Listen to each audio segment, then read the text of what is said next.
Good evening, Speed Gaming, and welcome to the Final Fantasy Randomizer qualifiers for the Speed Gaming Live 2020 event. Let me tell you right now, saying all that together, bit of a mouthful right there. I have one of your two hosts, Darkmoon EX, joined in the booth by Hangry Canuck. Excited for this race tonight. Hangry, how are you doing over there, good sir? Oh, you know, the usual. Ready to make fun of some people and commentate some Final Fantasy.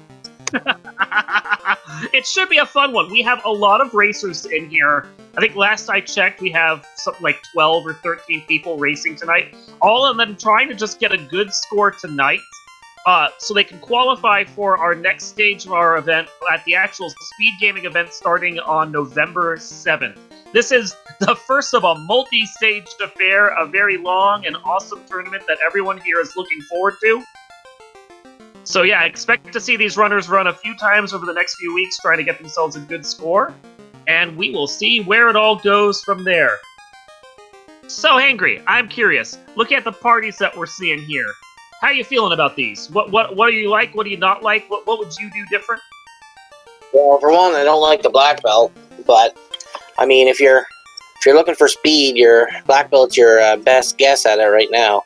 I do like Sir Link-a-Lot's party though. I love me a good red mage party, so quite impressed. But I think if they find an early grind tile, I think the black belts are actually going to shoot into the lead in this one. We got a question in chat already asking if black belt strats are suddenly good again. The answer is kind of a yes. It depends. There's only, I believe, one loose plus the canal in this flag set.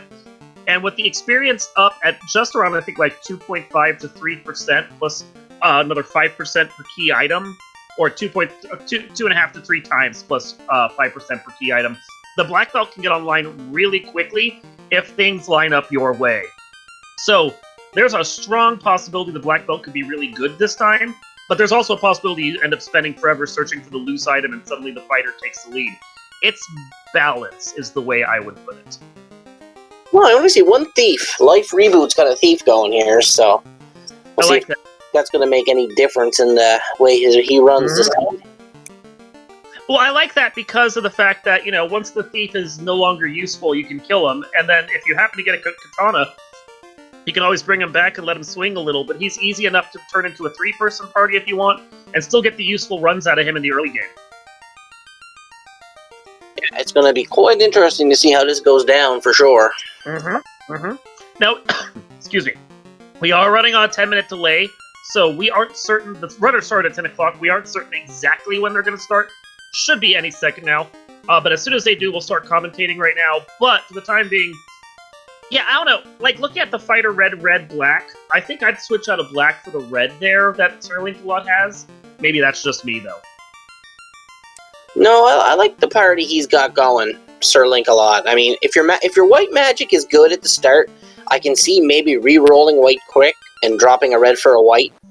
But other than that, I think we're pretty much going to see black belt strats or nuke everything if nuke's level 1. Ooh, early exit. Exit and wall, those are both nice. Bane, Lock 2, not a whole hell of a lot else, though.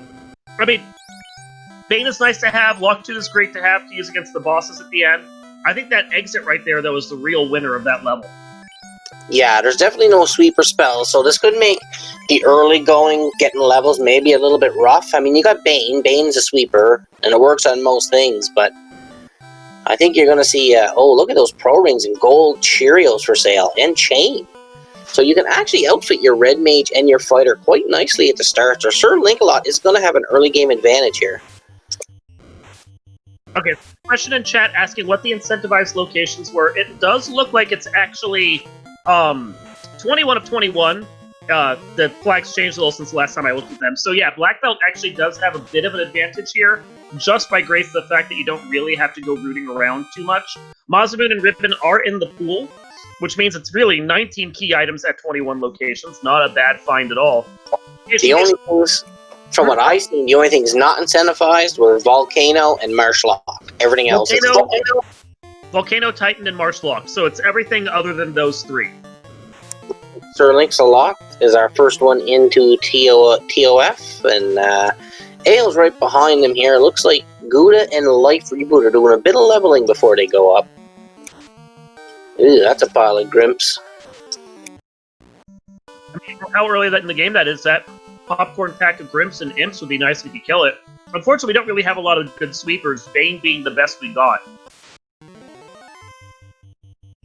Not much to speak about in the chests here in TOF. A soft and some money. Money will be good when they get to Provoca. Maybe you can get a good level 2 sweeper spell. I think that'll be your next go, because you got a free bridge in this, so. Yeah, And, soft. You were saying? and we're getting a look at Garland, and the King's got the crystal, and there's the ship. They are off and running already, able to go check out everywhere else they can go to. So now you got the ship. You got Provoca. a free bridge. Yeah. Provoca, your next play? I think Matoya first, just to do the turn-in along the way, and then go to Provoca. Towns aren't shuffled, so there's nothing stopping you from, like, soon going over, getting the key item off the pirates, and continuing on with your dive.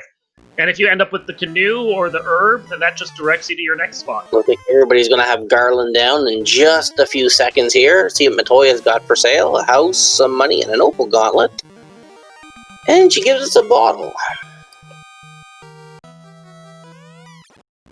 Bottle not immediately useful right now because Gaia is airlocked, but it is a key item that adds to our collection, and you're not going to complain about that right now. No, especially with the item, with the experience going up per key item. You're going to want all the key items you can get early. Yep. So doing that turn-in at the very least got you something that's useful for experience, and now you can move on and head over to Provoca and find out what the pirates have. Hope it's either progression or a Mazumu. Unless these Sahags put everybody to sleep and just pound you to a pulp. And, oh, you can Bane Sahags. I didn't think you could Bane water enemies. Yeah, like as long as they're alive.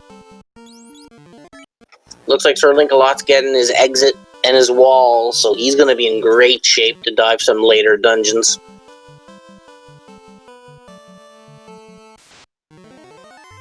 Yeah, the sleeping time story time with the Sahags that's a bit of a pain, but not the end of the world.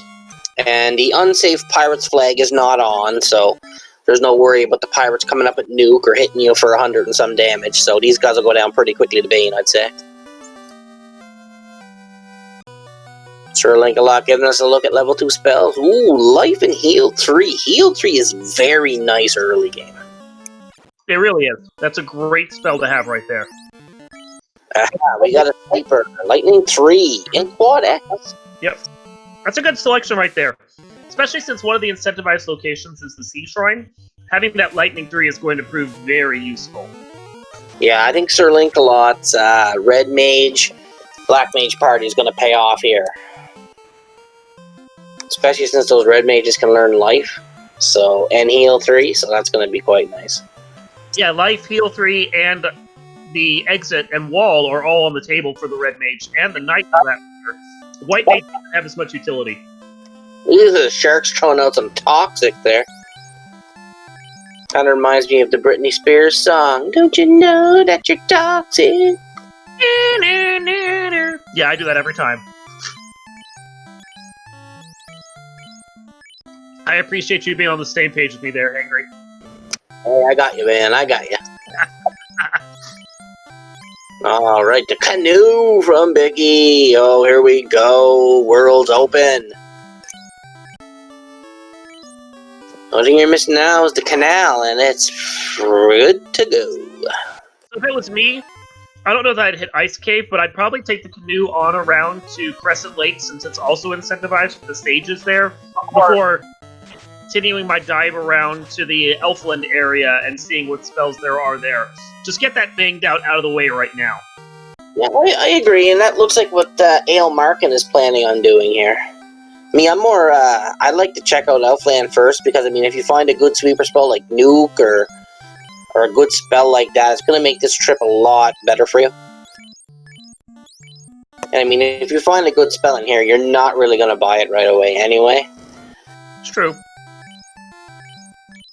And the nice thing is, I think something that's going to be benefiting Ale, at least in the early game, is he's actually running a two-man party. He's left that Black Mage just basically kissing dirt the whole time as soon as they died.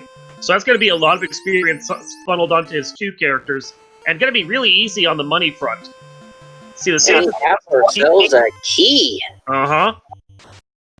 This is moving along quickly here. That does open up Canaria Locked as well, so that's another place that they can check, which is very nice. Ooh, poison Heeds that just do not want to die to Bane. Yeah, that's a wipe. And he has to go back and get that key again. Ouch. Yeah, beads can be rough if they roll anywhere high. And we got MG in chat making a little pun. Level 3 black, and oh, there's break. Now, Yeah. Saber wouldn't be a bad pickup for your red mages at all if they can use it. Because you never know if you find a Mazmoon or a Vorpal, because those red mages can swing those sticks. I especially think it's the case that Saber's a really nice spell to have in the case of Ale Markin, who's just doing his 2-man strats.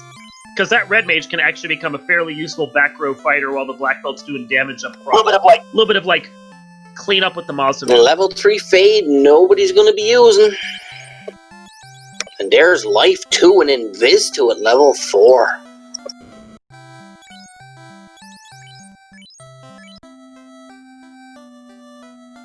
So level 4 white is loaded with the good stuff that red mages cannot use just yet.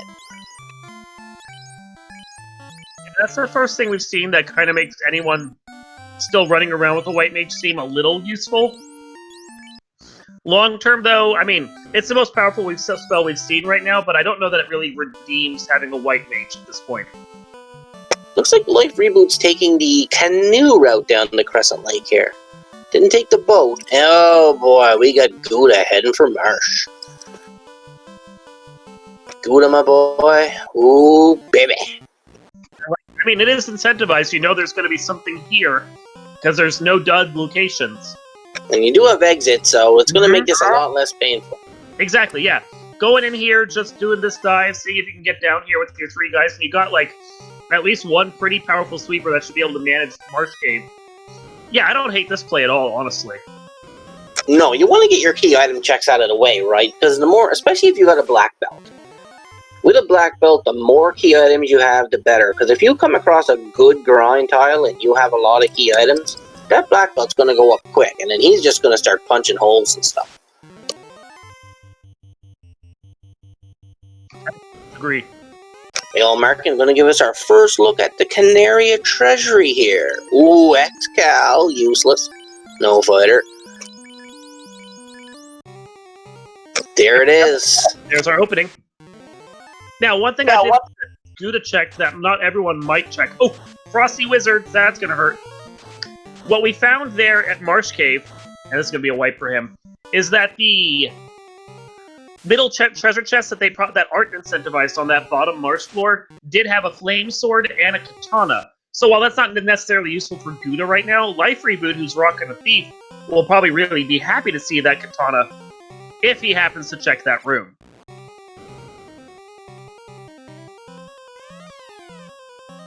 Yeah, Life just picked up his key, so let's see if he heads back to Canaria Treasury right away. So this has got Ale Markin open up with the whole world now, so he's got lots of options, lots of ways to go, so it'll be interesting to see how he decides to route this in. Wait, do those spiders have something? 8 legs. Oh, spiders have squint. Nice. Who's got 8 legs and can squint at you? This guy! And stun touch ya. Well, yeah, that's... And have damage poison. Well, you don't want to see a spider tonight, I don't think. No, I think that's gonna make Earth Cave, as well as Marsh Cave, just a little more unfriendly for them. Oh, and there's a good pickup on Ale Markin side in the Elfland Treasury, the white shirt. Lovely. Item magic isn't on, so the defense sword is also floating around out there, but just finding that white shirt is going to make defensive plays against the end bosses so much easier to do. Yeah, because for the white shirt does give you a stack of invis too, so And we knew Invis 2 was for sale at level 4, so, I mean, you could really put up 2 or 3 stacks very quickly. Looks like Sir Lot is heading down Marsh, and it looks like Gouda hit those frost wizards again. Were they guarding the treasure chest by chance? Yeah, they're the incentive tile, I believe. So trap tiles aren't shuffled. They are not. That is going to make this key check very, very interesting. Yeah, I got to admit that while I appreciate that Gouda's trying very hard to get in here, he kind of feels invested in this play. He's bounced enough times already that I think I would scrap it and go somewhere else. And just come back to any more levels. And Sir Lancelot gets away with a slab. You can run. Smart play there on his part. Looks like I don't know if Gouda doesn't realize you can run, or if he's just not running because he wants the experience. Yeah, I think he'll get through it this time. And he did. But I agree with you. I think I'd take the run over the risk of frost. Well, I mean, with if you're doing black belt strats, basically getting experience on your mages really isn't that important at the start. Because, I mean, you're going to bring them up as you go along. Your black belts who you really want to get the experience right away. Yeah, Marsh wasn't a very nice place, but it usually never is, so... The thing about having that slab, though, at this point, is that as soon as they find that canal and can get out into the world itself, they immediately have Melmond right there and can do the turn-in. Now, they can't actually go to Spain to finish it out until they have the airship, but it does allow them to get the translation out of the way as soon as they can find it. Yeah, American already got the canal. We know the canal's in Canaria Treasury, so it's only a matter of time before the rest of our runners pick it up. Looks like Life Reboot already has.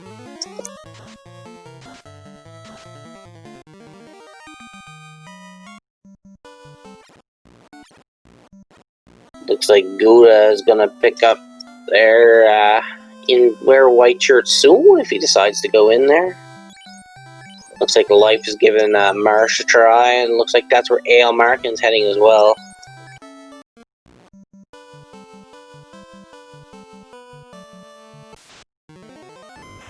It'll be interesting to see if anybody goes for ice right away. I mean, you got exit, so you really only have to make one trip, and it is incentivized. And we all know the floater could very possibly be there. Yeah, the flags here are very interesting in that I would normally do the ice play after I do a volcano play, just because by grace of the fact that I want to get some easier levels of volcano, and volcano's usually a little easier to get through. But the fact that volcano isn't incentivized downgrades the thought of that on my part. It certainly promotes Ice Cave up, or even sailing over to Ordeals and doing that instead of just coming in and being like, okay, I'm just going to go do Volcano and then Ice Cave. The priority due to locations just isn't there. And Life Reboot is just getting the bad news of the frost, but he does get away, but he's lost his exit. So he is now going to have to walk, or he's just going to reset and try again. Yeah, for that. Don't blame him, because it's probably quicker to get back down there and hope your red mages don't die so you can exit out than to walk back out, I guess. Yeah, some things to worry about if you go do the ice play, of course, is the fact that wizards lurk in there, and they seem very frosty. We also have the fact that we don't actually have warp yet that I've seen, so... And you can back me up on that whether or not we've actually seen it, because I missed it if we did. But without ice play is a little more difficult. No, we haven't found warp yet, so they won't be doing no warp trick on ice if they go right now. Yeah. But I mean, if you got the canal and you got the canoe, I mean, you could try to waterfall if you want. You could even do Ordeals. I mean, they're both incentivized locations. But with no warp, I mean, Ordeals is a little bit different. It looks like we had Bones with Gaze and Poison. This marsh is not pretty, boys and girls. Not pretty. No. It's going to be a stopper for a lot of people, and the fear, of course, for them before they see what's down there is that what they need is lurking at the bottom of it. Of course, you and I both know that where it's lurking is probably one of the other 3 locations, and I think, honestly, I'd even take a waterfall play over this marsh at this point. There are reasons I hate Marsh Cave. Looks like we're frying a lot of fish on Sir Linkalot's side.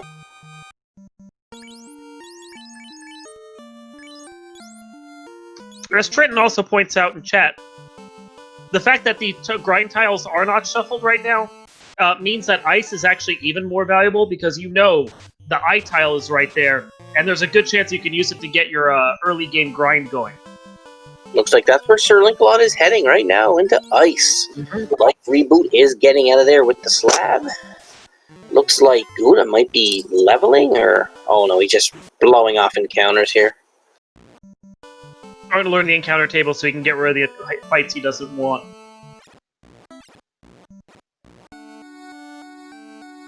Alright, Gouda checking out the Elfland Treasury, and we have our first look at Astos' place. Don't get the crown, but you can check the tree chests, and you know what the trap tiles are going to be here, and I'm pretty sure none of them are any good. Not sure if Life Reboot pay attention to the fact that the trap tiles are not incentivized or shuffled. Doesn't find anything useful in there, though, and bails out already. Yeah, that's not a play I like to make unless I got the crown. I don't really like double dipping the Northwest Castle. Unless you got an airship and then you can just fly right by, but... I don't mind doing it when the tiles are shuffled, so at the very least I can go see if there's a grind I can take early. But yeah, here with vanilla tiles, certainly not. Looks like poor Linkalot is putting that Lightning 3 to work. Life Reboot picking up his white shirt.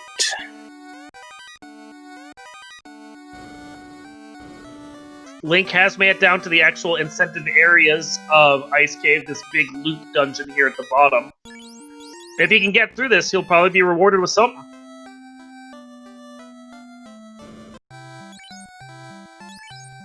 I hope the floater's loose in Marsh somewhere. Because none of our runners have done Upper Marsh, so...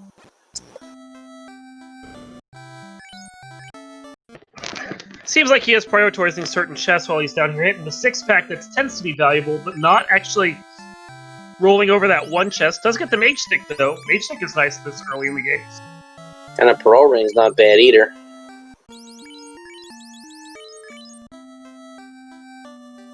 Yeah, Shadow Flames in chat alludes to, and as we can verify as well, the fact that there are no loose items here, no loose incentive items, means that any chests that you're going to check are just because it's greed chests that have a high propensity to get you some gear you need, and then get you moving again.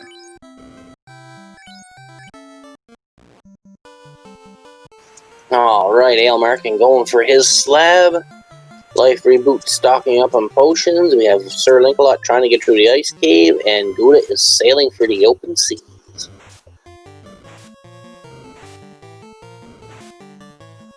Yeah, he skipped the trap tile. We know that trap tile there is only frost wolves, so there's no sense taking a chance on stepping in 7 to 8 of them and seeing if they got anything crappy.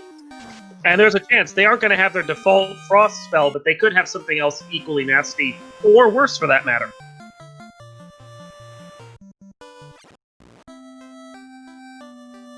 So in case you are new to here, just coming in right now, we are running the first of our 10 SpeedGaming Live 2020 qualifiers for Final Fantasy Randomizer. This is the first of our weekly races that we will be running. Our players are running up to 5 out of the 10 races over the course of the next 10 weeks to try and get their seeding for the upcoming SpeedGaming Live 2020 tournament. Better you do here, we will average your points based on your times, with a certain amount of Z-score going on along with that. And then that will help you get your placement in there. Do better, you place higher, and you're going to be placed better in the pods around you. And we got a TNT and ice, and we got a very weak eye. Like, we're talking 120 HP eye, if that. Give me a moment, my stream just went down. So, Black Belt's gonna love ice. The take comes in here with a black belt is certainly going to be rewarded by that. But I think due to that exit, a 2-man black belt, like red mage or black belt white mage grind is preferable. Ailmarkin has went to, Ordeals here, so we'll see if he makes it through the pillar maze. We'll see what Ordeals holds for us. Looks like Life Reboot is in Earth Cave. Now this is an interesting play with no rod. And it is incentivized, so I don't... It's kind of a toss-up. Would you check it, or would you wait and hope to have the rod? This is one of those situations, I think, where if I'm looking at a gamble play between Marsh and Earth, I honestly think I'd take the Earth play over the Marsh one. Just because I hate Marsh. I just hate Marsh. Plus, the Vampire tends to be easier to take out than even like a pack of Wizards at a certain level. So if you can make it in there and then use your exit to get out, the only encounter that you really have to stress about that's forced is that Vampire time. Yeah, that is a good point here. We got Ailmarkin here hitting this Nightmare Trap tile, which we know they're going to be nightmares. Down to just Vix down there. Gwydion in chat asking, Gwydion Knight in chat asking about the placement for the pods and how many people from here will qualify. The entire tournament is going to be 80 people. 40 of those will be ticket buyers from the original SpeedGaming live event that was supposed to be done in person. Their entrants are being carried over, and those 40 tickets are still available. So if you are interested in buying one of the tickets and just qualifying into the tournament that way, you can. However, if you do not race in the qualifiers, your seeding will be 0. So you will be the last to be seeded. It is encouraged that you do qualifying seeding now, plus, you know, then you get a good placement there. And if you qualify through the qualifiers, seed to the qualifiers, and then buy a ticket as well, your placement will be even better, and it will be guaranteed. So I didn't see if Darkmoon made it down to the Vampire or not, because he's gone now. Racing. Oh, he got the Adamant, never mind. Oh, and double check now. Because he picked up the TNT, and he has the Adamant. Very nice. The key, so he only has the single dip this Dwarf Cave. There's your rod. Oh, and we get the chime out of Ordeal. So Ordeals will be required. So if that rod came off of the Adamant that was in, what was that, Earth Cave? Then that was a required double dip of Earth Cave. Oh, maybe Gouda didn't have the TNT. I thought he did.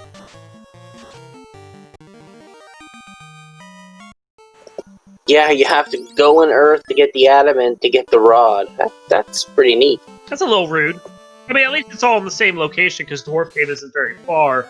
And you have exits, so it could be a lot ruder. TNT becoming tail. Very nice.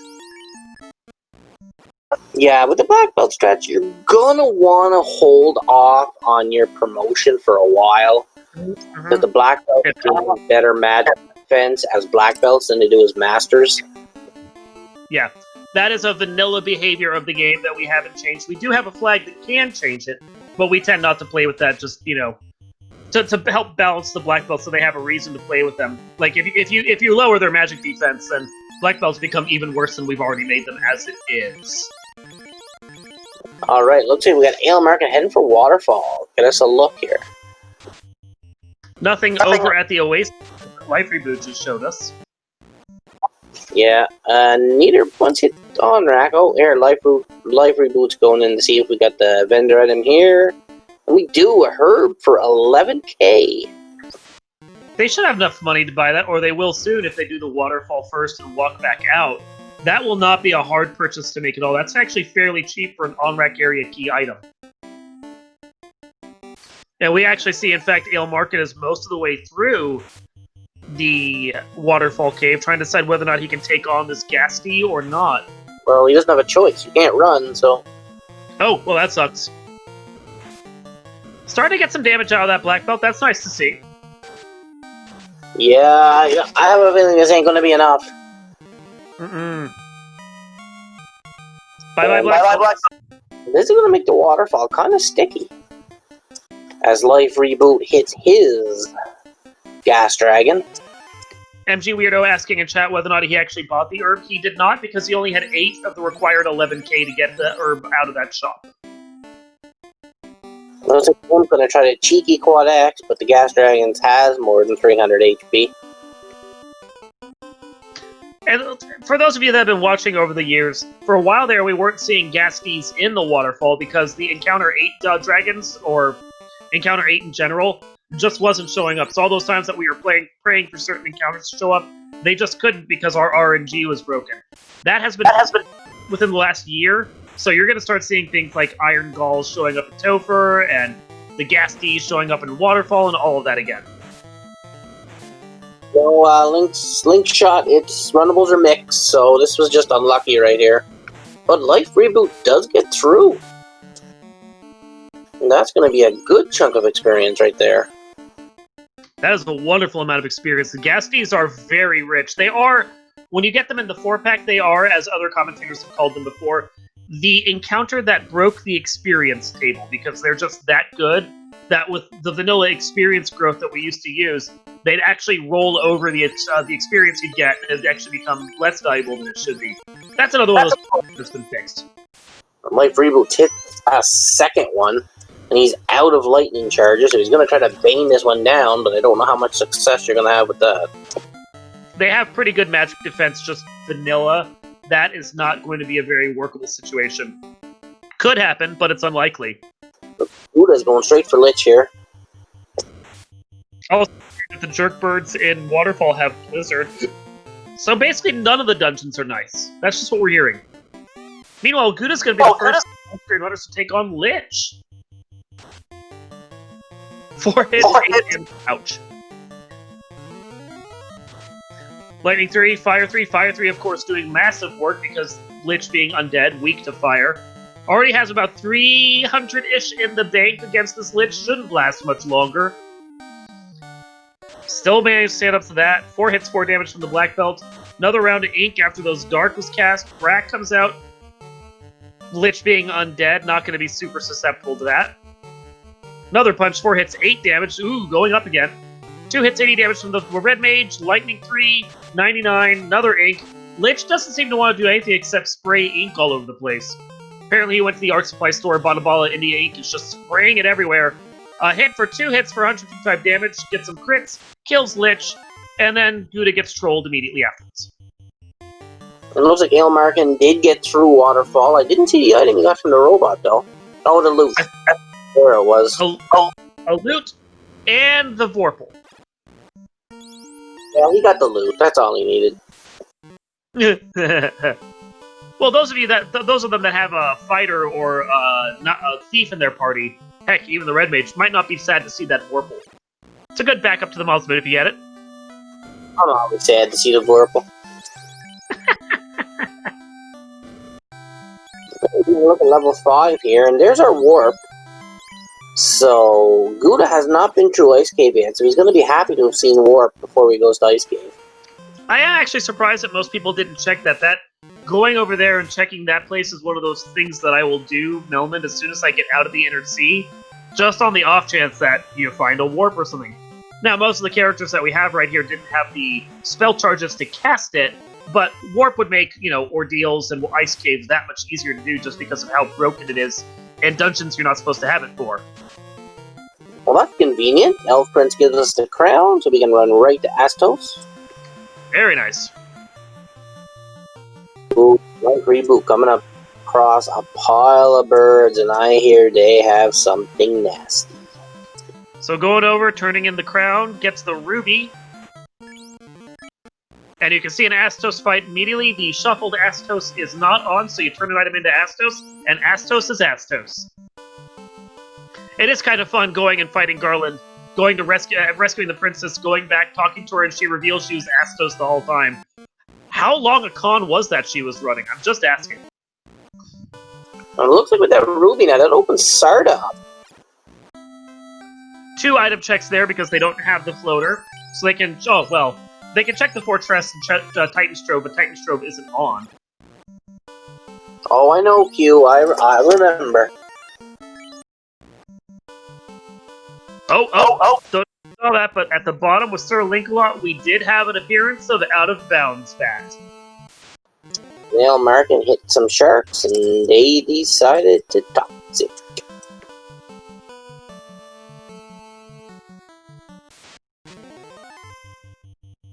Alright, Life Reboot got his Herb. Meanwhile, Sir Lancelot's picking up his Vorpal, which I would imagine will be useful to him with those 2 red mages. Absolutely. That's one of those ones I like to see there. So he doesn't exit out, decides to go walk back into this pack. He must be thinking he wants a few quick levels off of it. Well, with Wiz Mummies, they give really good experience. So if they come in a pack of 5 and they look like they're pretty easy to beat, yeah, this is actually not going to be a bad grind tile. But do the magical earn and burn. Just take whatever spell charges you have, burn them off, get a few quick levels here, and then use your last charge of exit to get out and get moving again. Yeah, that seems to be the plan here. I like this by Sir Link a lot. Looks like Ale Markin is going to feed the Titan's addiction. Went to RA, you know. Ruby's anonymous, but failed. Oh no! Spiders! We all know what spiders before. There he goes. Yep. Well, Titan's going to be able to feed his addiction really bad, getting a second ruby that he gets to crunch up and enjoy. I swear, I think we need to have an intervention with him. I wonder if he crunches it up, or if he just swallows it whole, or...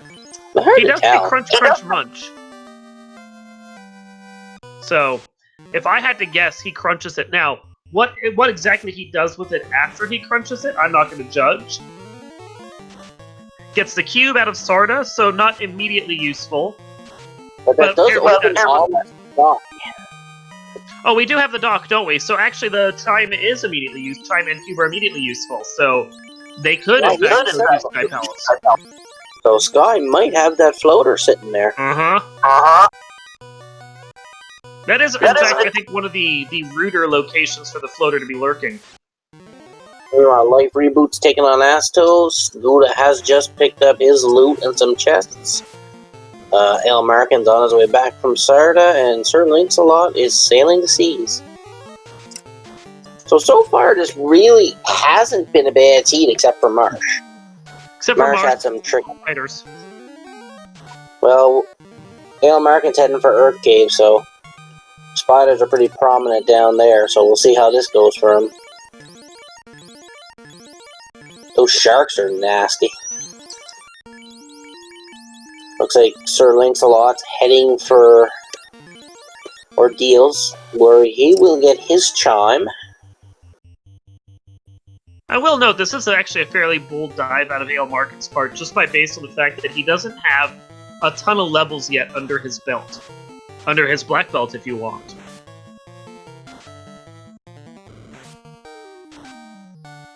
Yeah, Gouda took a beating there. Yup. Well, he's used to that. He did a number of March dives. This is nothing new for him today. Those perilous aren't that fun. But I will note, he has, like, almost half the key items out there and one of the orbs already. He's making really solid progress for 35 minutes in. Yeah, but there's still no floater kicking around yet, so... It's going to be interesting for the first person that finds the floater. Yeah. Oh, yeah. Seed blows wide open for the first person that gets it. But with the fact that we've already seen Marsh, we've already seen Earth, we don't have the Oxyale. It's either Ordeals or Sky Palace, and I'm willing to bet that we're going to be finding the floater in Sky Palace. Yeah, Ordeals has the Chime. Thank you. I missed the Ordeals play. This is me paying attention to one of the other screens of the 4 that we have out there. So yeah, absolutely. I'm fully invested in the idea that the floater's sitting there in Sky. Well, we've basically seen everything except Sky right now. Mm-hmm. Process of elimination is where we're at. The only thing, Volcano's not incentivized, it points out, so it can't even be there. And with Sea locked off, you don't have Oxyale. It could turn out to be Sky holds on to the Octiale and the mermaids have floater, maybe. Yeah, but that still feels like Sky having the floater, quote-unquote, just because the only way to get to it was locked away in Sky. Yeah, that's true. But I mean, it can be either or location, so... But, I mean, it's always Sky, Sky, Sky. Always. It's always Sky, Sky, Sky, except for the one time it's not Sky, Sky, Sky, but we ignore that. But yeah, but his chime, gonna take out this zombie dragon rather quickly. Light reboots on his way back from Sarda. Gouda's out of the waterfall. And Ale American is translating his slab. So just as a bit of a recap, since we're getting questions about what was going on today, after you defeated Garland, the king gave you the crystal, and Sarah gave you the ship. Taking the ship over to Bicky got you the canoe, where if you went over to Matoya with that crystal from the king, she'd give you the bottle, which as of yet we have no clue what that turns into. Sailing on around via the canoe and the ship, you could get the key from the sages, and that would unlock the Canaria locked area, which would give you the canal, opening up the whole of the world to you because of how much of the open progression we have turned on right now. From there, depending upon where you went, the robot had the loot, Astos had the ruby after you got the crown from the prince, which was the shop Turcane from the shop item of the herb that was over at Onrak. Meanwhile, if you got the adamant out of Earth Cave, that would turn into the rod, so that's a required double dip of Earth Cave. And if you went over to Ice, you got the TNT, which turned into the tail from the TNT beardy guy, Merrick, over at the Dwarf Cave. Ordeals had the chime, Marsh had the slab, which is basically as far as we've gotten in progress right now, which means the only thing left that we have is Sea and Sky and the Fairy and Lefane, neither of which we can get to yet. Meanwhile, Ale has found the black shirt in the dwarf treasury. So that is a free ice spell, and here he's going to stock up on Pro Rings and gold Cheerios for his folks. And we did find an opal Cheerio in ice, too. Very nice. A while back, I forgot to mention it. Well, that is the thing, too. When you have 0 loose, you're incentivized, quote-unquote, to not check many chests. But you still have to think about your gear. You're still going to want a ribbon, you're still going to want some money, or just so you can buy Pro Rings, or just to be able to go buy find Pro Rings when you're out there. You're going to want money, or to find the gold bracelets. There's certain things that you're just going to need no matter what. So, just because you can say, well, I have a black belt, I don't have to worry about anything, that's not entirely true.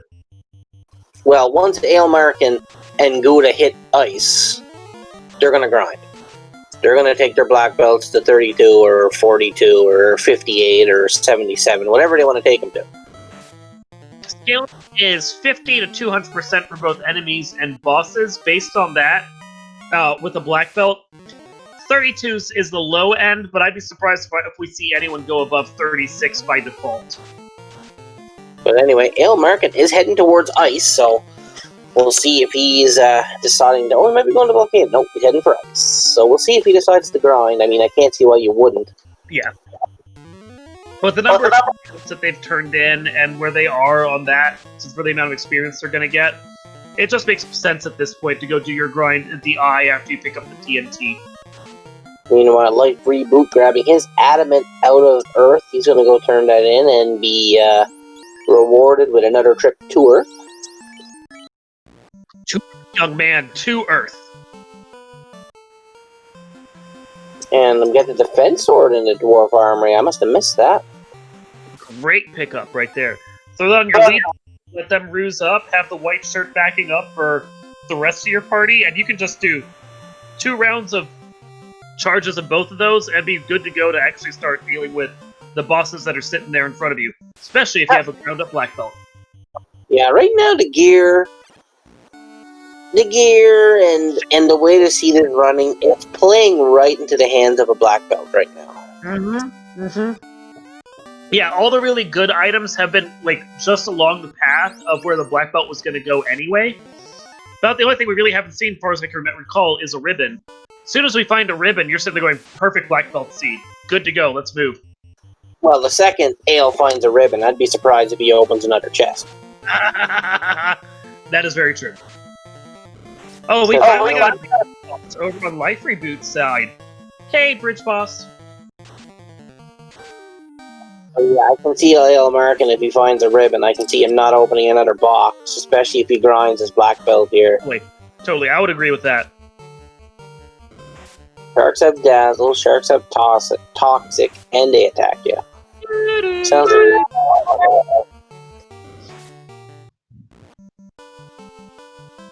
Oh, something's got Death Touch there. I didn't see what it was, but I think it was the rates. Can anybody back me up on that? I know something had Death Touch. I'll be honest with you, at times it's hard for me to keep up with all 4 screens.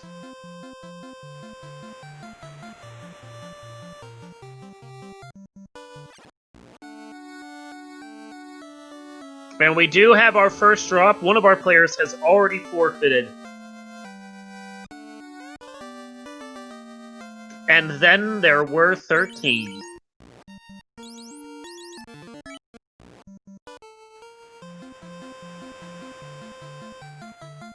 So Temper's lurking at level 6.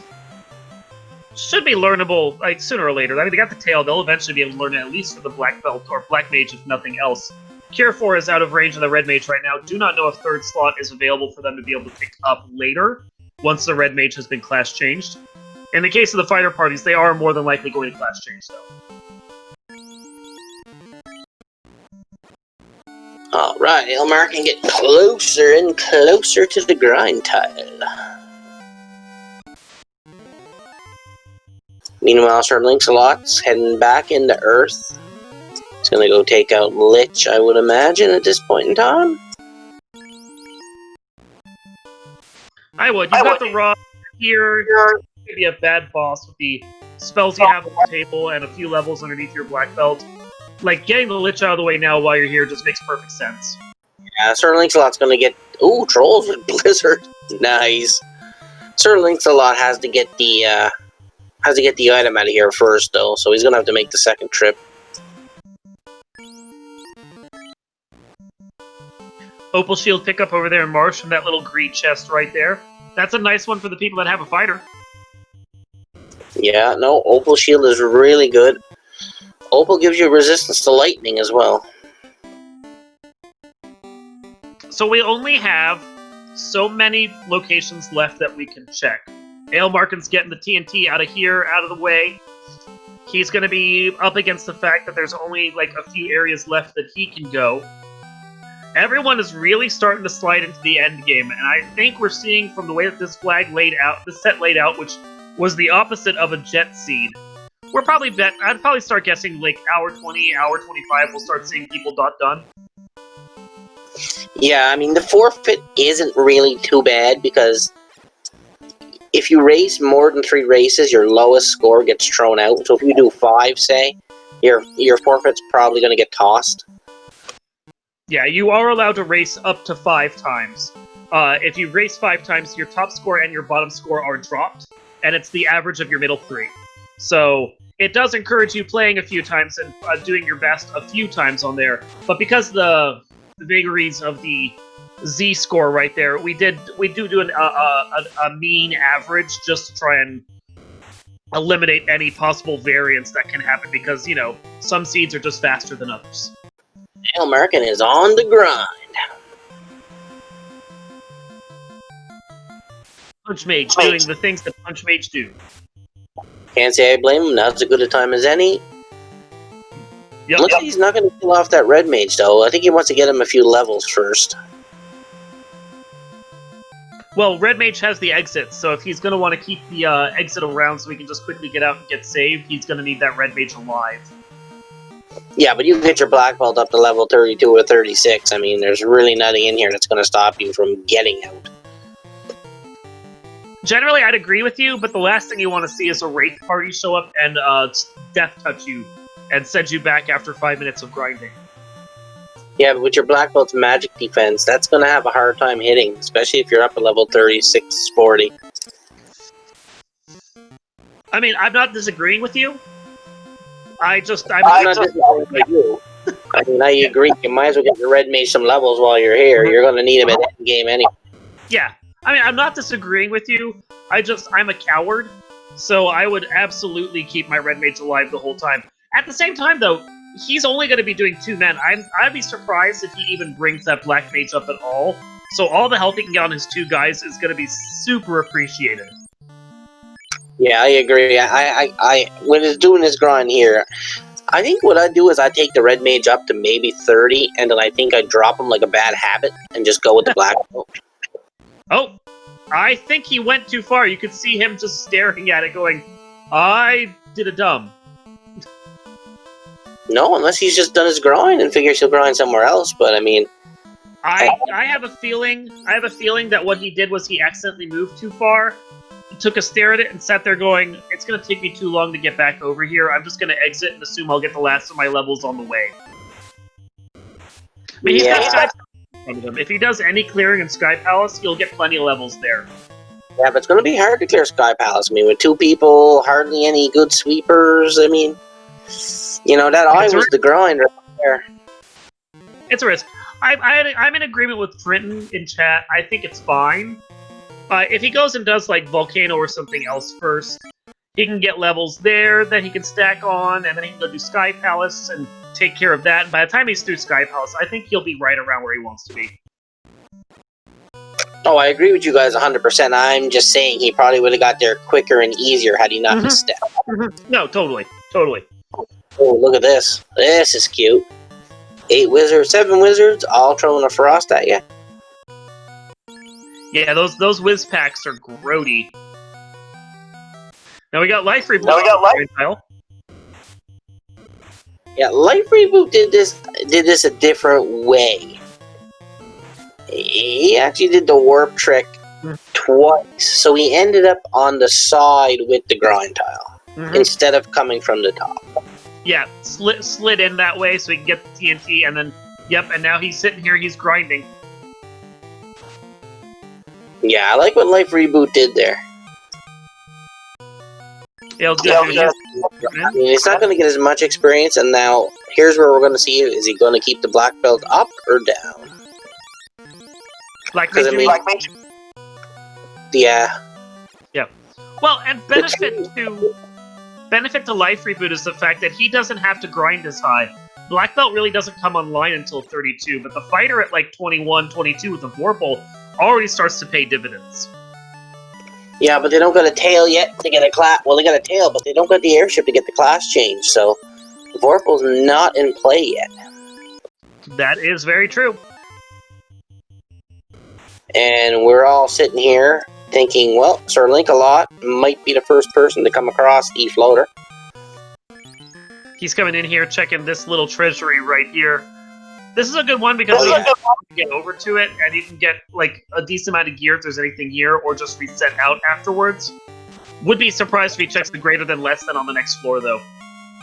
It takes no time at all for Gouda to let that black mage hit the floor. Now he's going into his grind. So, since we're on the file, if anyone has IFAX, this is the perfect time for some IFAX. Yeah, we got 3 grinds going on, and we have Sir Link-a-Lot heading up True Sky. I'm pretty sure Ale's going to be right on his tail at this point. Yeah, well, they got to realize now it's the only incentivized location left. Uh-huh. You know, you can't get into sea because you don't have the Oxy Ale, so Sky could be holding the Oxy Ale, which is going to force you to go through the mermaids, but we'll have to see here.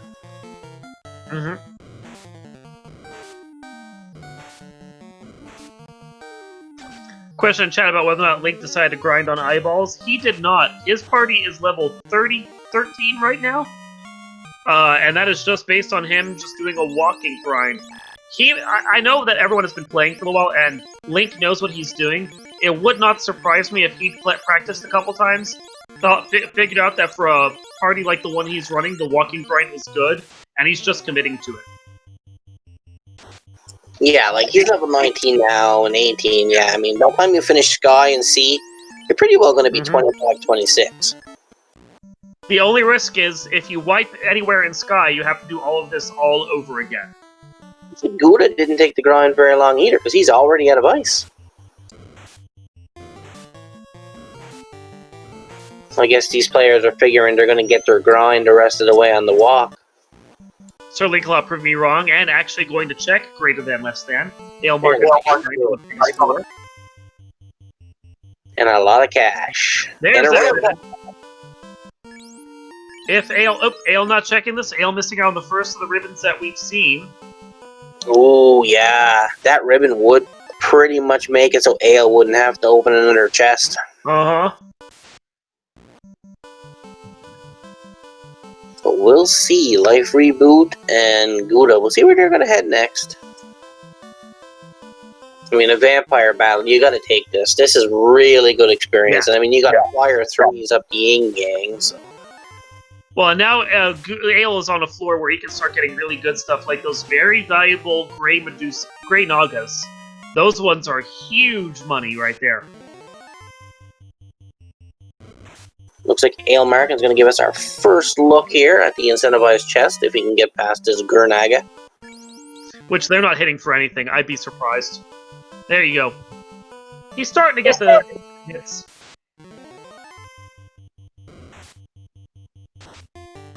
The Ox. Oh. There it is. Our floater is in C, folks. Last location. Oh. Isn't that just the way right there? That's not a bad thing, though. That's not a bad thing. Yeah. I mean, it only slows them down a little, but anyone who comes in here and gets this around now is probably getting themselves a nice little lead. Well, anybody who did Sky early, anybody who got the Chime and the Cube and decided, okay, I'm going Sky, is probably in a good position right now. It's just a question of how early do you want to do it, because you don't want to come in here so early that you can't take on Tiamat. Now, Warmech is not required, so you're probably not going to have to fight it, I say, as they go on the Bridge of Destiny right here, so you can get your prayers out for it. But you don't want to be so low that you don't have a chance against Tiamat. Oh, wow, not a single encounter on the Bridge of Destiny. It's rare you see that. Yeah. One of the highest encounter rates in the game. I think maybe only on par with the last couple floors of Temple of Fiends Revisited. Because we're going with Defense, Sword, and Brack strats here on Tiamat. Smart. Keep Tiamat punching at your top guy, and then see if you can break it into pieces with Braum, because Tiamat is susceptible to that Brack spell. Normally. We're up to 4 times right now and still not anything from it, but normally. Well, this is a lot of 25% misses right here. It is. I've had this happen before. You know, it's 25% of the time when you get there, but then you get a run of like 16 or 18. There we go! Had to burn all his charges, but that Tiamat is down and he is up to level 23. He's doing just fine experience. A nail marking right on his tail here. This Agama grind, too, mightn't be too bad. We'll see what he does. Yeah, I could see, if Ale's feeling the need for some extra levels, I could see him just popping by and getting the Agamas after he's done with Sea Shrine and all that. But he's in the area. I would be shocked, and I mean, these players have proven me wrong every time. I'd be shocked if he didn't just go and do Sea Shrine next. These Agamas are pretty tough. They got over 400 HP, but the Black Belt's hitting through pretty good, so not going to be much challenge there. Yeah, Agamas aren't bad at all. And it looks like that's the next grind that Gouda wants to do. Although they're stronger than the eyes were. Yeah, it looks like he just wanted to punch a few Agamas in the face. Now it looks like he's going to get rid of that red mage. Yep. This is a lot for a grind. Because, I mean, if you go to solo Black Belt and a defense sword at level 32, there's a good chance you're going to be able to take out Carry. So you're not going to have to walk anywhere. So, I mean, this is safer than the ice. Yeah. I think the likelihood is you're right with that defense sword. You're probably a whole lot safer against that boss. And you don't have to go diving into the side of there anyways either, because the red D chest is not incentivized. Yeah, so I mean, Greg is just one shot in the Agamas now, so.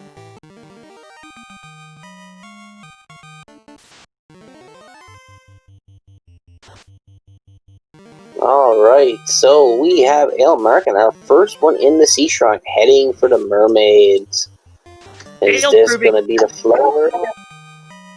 Ale proving right now that there's a reason why he is one of the fastest runners we have in the community consistently, because he is just flying through the back half of this scene. Yep, there's that floater. And at this point, the only things that are left over are the Malzamoon and the ribbon, because his item box is full right there. Wouldn't be surprised if he goes and does the turn-in for both of those, just in case he doesn't get the ribbon from the bottle, because that ribbon is the last thing he needs. Yeah, basically he gets the ribbon and he's pretty much go mode. Well, he's go mode now, really, but... Yeah. He's go mode as long as he hasn't decided to check chests or any other locations. Well, he really doesn't have a reason to check chests anymore. I mean, he doesn't have a ribbon. That would scare me. But I mean, I can only see him checking greed chests from now on and then leveling the black belt and going without the ribbon and hoping for the best. Thing is, though, that if you put the ribbon on the black belt, you have to fully gear up the armor on the black belt, because it's an all-or-nothing situation. He has natural defense, for those of you out in the audience that don't know, but his natural defense is based on his levels and him running around basically buck naked. The second you give him anything to wear, including a delightful hairpiece, his defense drops to whatever that armor is at. So if you have a 32 black belt, you slap a ribbon on him, his 32 defense goes to 1. Yeah, I mean, I don't even think you see Ale American class change. Although I don't think we've seen fast yet, have we? No, but he might just decide to go without because he has temper and he has swords and he has a punch mage. Yeah, with a punch mage, fast is pretty much just, I don't know, elementary, really. Mm-hmm. But Sir Linkalot is right on Ale American's tail here. Gudamine will grind. He is already up to 30. We're just taking bets at this point as to whether he stops at 32 or goes any further. Looks like Ale American is going to be the first of our runners to get the Kraken.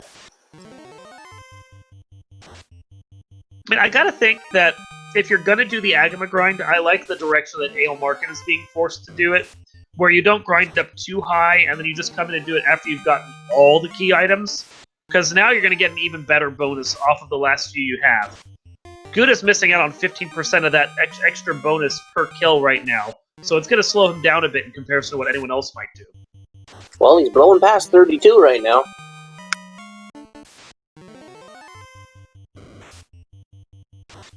Meanwhile, Sir Lancelot's the only one that kept the 4-man. Well, no.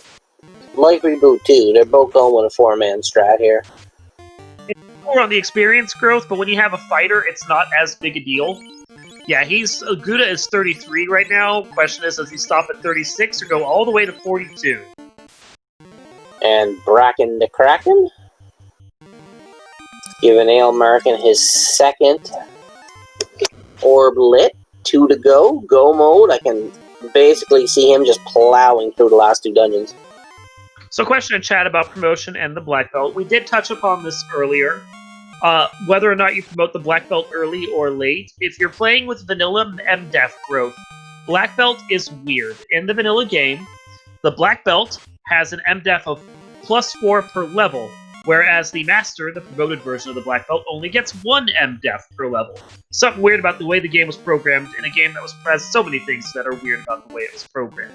So if you have a black belt that you're planning to use in your party, you want to delay as long as you can to promote, because you want to get as much MDef growth off of them as you can.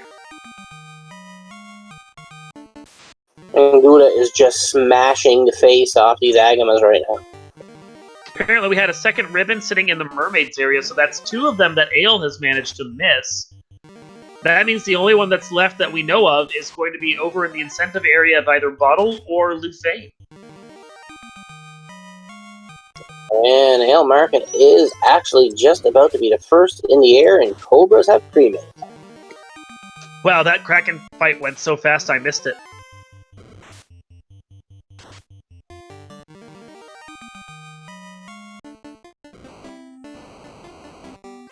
The only reason you'd probably want to touch on Lufane right now is maybe take a guess and hope Fast would be there.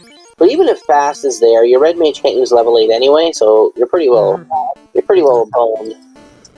Yeah, he's not even checking the Black's Magic to see what might be in there. He's just wandering on over and going to go do his bottle turning and find out whether or not he's lucky enough to get the ribbon. Looks like you might do a little bit of shopping first here. Restock heal potions. Burns off the last few so we can get it on a 9. That way he can just buy 3 stacks of High Society right here. Oh, this is either going to be the Mazmoon or the ribbon. Fitty. And then it's another question about whether or not he walks down if he doesn't get the ribbon he wants. Which most people in chat seem to think he shouldn't. Doesn't have to worry, it's... Ribbon, go mode, let's go. Yep. Oh, and his black belt isn't running around bare butt naked anyway, so... If he wants to slap the ribbon on them later, he could. Ooh, he's heading for Lefane, though. Apparently he wants that Masamune. Bold play there. It wouldn't be bad. You got the punch buggy there in the top, and then, you know, you have your red mage wheeling a Mazza. If the punch buggy goes down due to a mechanical breakdown, well, you know, it's good to have a backup. Backup, yeah. Backup in a fight, just in case your black belt goes down against, like, Kraken 2 or something. That makes sense. Not a black belt, it's a punch buggy. Mm-hmm. I will make that stick.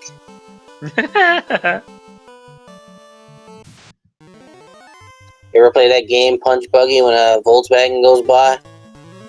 I mean, I had friends that tried to play it with me. They punch Buggy, the color of the car, and then you get to punch somebody? Yep. Well, and another thing to think about is right now, he has a level 25 black belt. Goes kill Carry, goes and kills Lich. He might be level 28, like, mid-range in there. Masamune. Yeah, Masamune math is there for that red mage with the levels that low. Meanwhile, Sir Link-a-Lot taking down the Kraken, getting his second orb lit. Gouda has 2. Life Reboot has none at the moment, but he is going to catch up quick because he is just on the run. Mm-hmm. Looks like Gale Markin's got 2 fiends to go, and now that he's got the ribbon, I'd be honestly surprised if he touches another box. I did miss what level Gouda actually got up to. I think he went to 40. But he's going for the arm.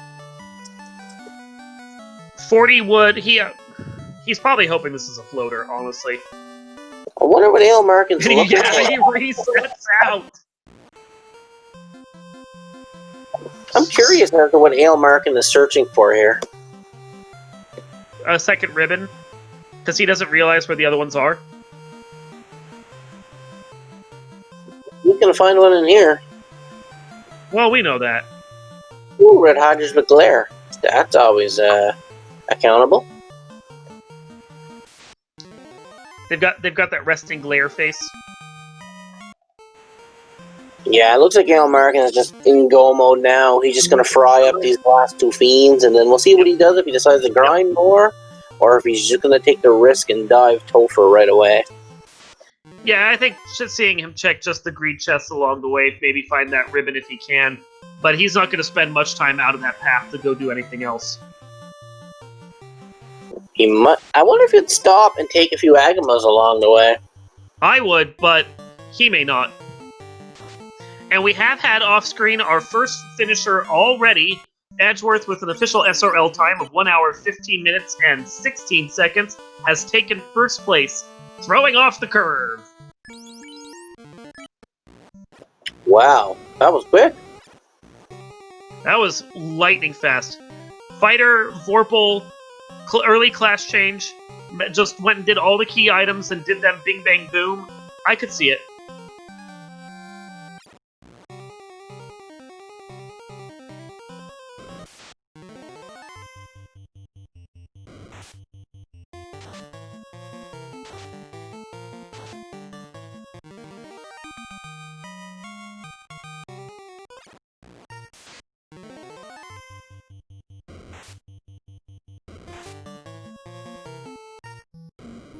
Wow, and almost immediately behind, Zenobian has finished in second place with an official SRL time of 1 hour, 16 minutes, and 11 seconds.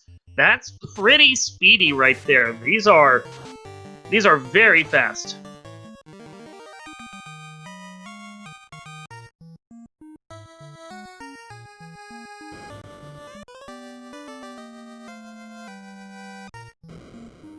I was even unsure Edge was in the race, to be quite honest. He bounced in last minute. I guess he was feeling out who all was going to be running, and then he readied up and entered in the last couple minutes before the gate dropped. Oh, and Life Reboot taking on Warmack. The Metal Chicken. Looks like Ale Markin has decided to grind on these Agamas for a little bit here. Can't say I blame him. A good way to get the rest of the levels you need.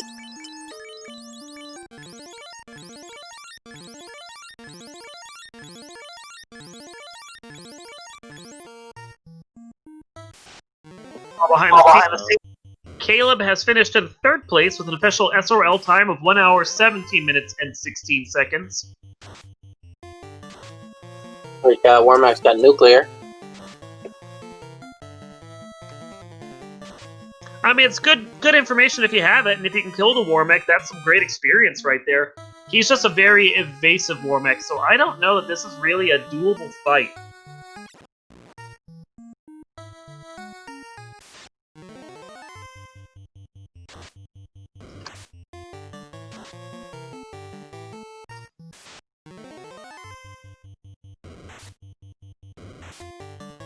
Alright, so we got our runners that are getting pretty good here on stream.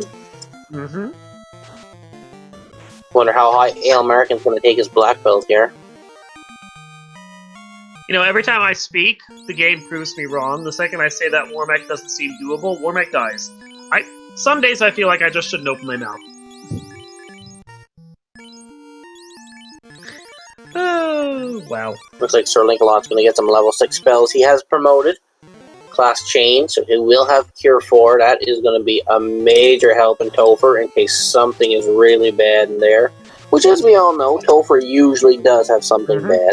Although the thing is, and this is something to observe, we got a group of 14 runners, 13 of them who are actually going to finish out. When you start seeing people finish at the 115 mark on a flag set like this that wasn't particularly jetty, does that make you adjust the way you're playing? Do you start sitting there going, you know what? This Temple of Fiends doesn't seem as bad from the times that I'm seeing lodged. Do I really need to grind as high as I was thinking? It's a question that you have to ask yourself while you're playing. Life Reboot with a second Warmack. Well, if they're killable, may as well take it. At that point, doesn't even have to do a grind at all. 2 Warmacks is your grind. And Ale Markin just punched Gary in the face on the left.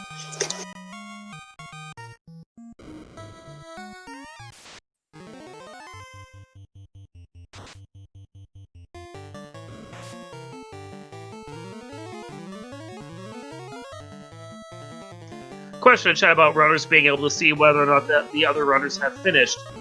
They are all in the SRL chat together because they all had to ready up together. So as people finish, everyone else in the chat room is going to be able to see when they finish. Now, we have strict rules that no one is allowed to do any comments or any conversation, spoilers, or anything on the line there. They have to keep quiet while they're in there except for saying done and getting their time back. But the runners will at least see as everyone starts gunning. In 4th place, with an official SRL time of 1 hour, 20 minutes, and 20 seconds, we have Gregglypuff. For anybody who's wondering why that, when the times Dark Moon is calling out, they seem to be into the future, it's because that we are on a 10-minute delay. So these runners did start 10 minutes ahead of us. Yeah, and for the ones that are on stream, I will hold off on announcing when they have finished until such time as we get there right now. It's less of a concern for the ones that are, you know, still out there. So, I mean, we have an idea of when we should be able to start seeing our own runners finishing up.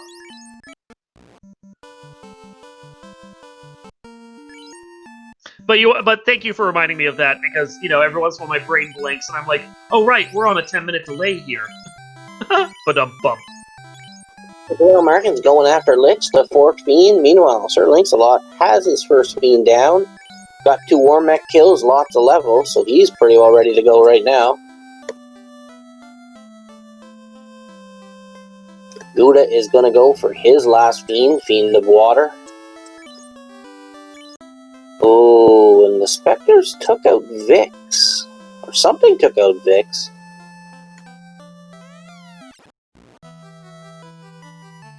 didn't see what it was, though.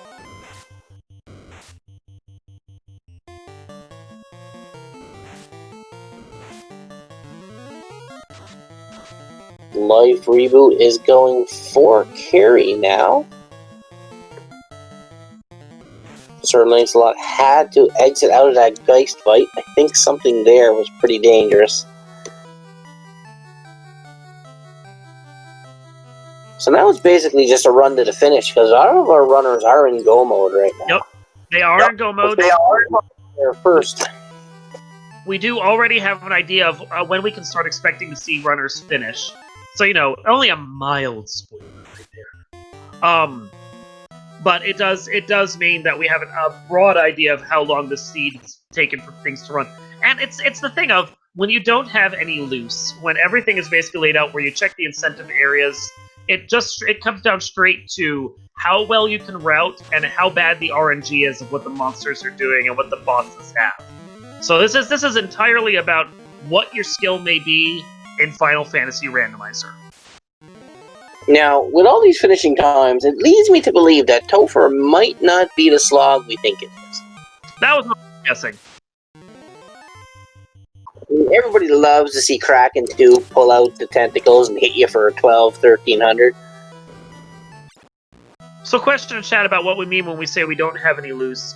If you go to the Final Fantasy Randomizer website, you will see in the treasures area 2 specific categories. One is the number of locations, which you can click on and off, which locations are incentivized, and that does include the main NPC that would give you items and the fetch quest turn-ins that would give you items. So those are the locations. And then you have the number of items that you can put into the pool, which is all the incentive items from the main game, as well as a certain selection of weapons and armor that we've included as quote-unquote incentives. So when you add those two together, you can have a certain number of locations, plus or minus a certain number of treasures. So if you have more treasure than you have locations, that's loose items. If you have more locations than you have treasure, that's dud locations. And so what we have here is exactly the same number of locations, 2 items, so there's 0 loose.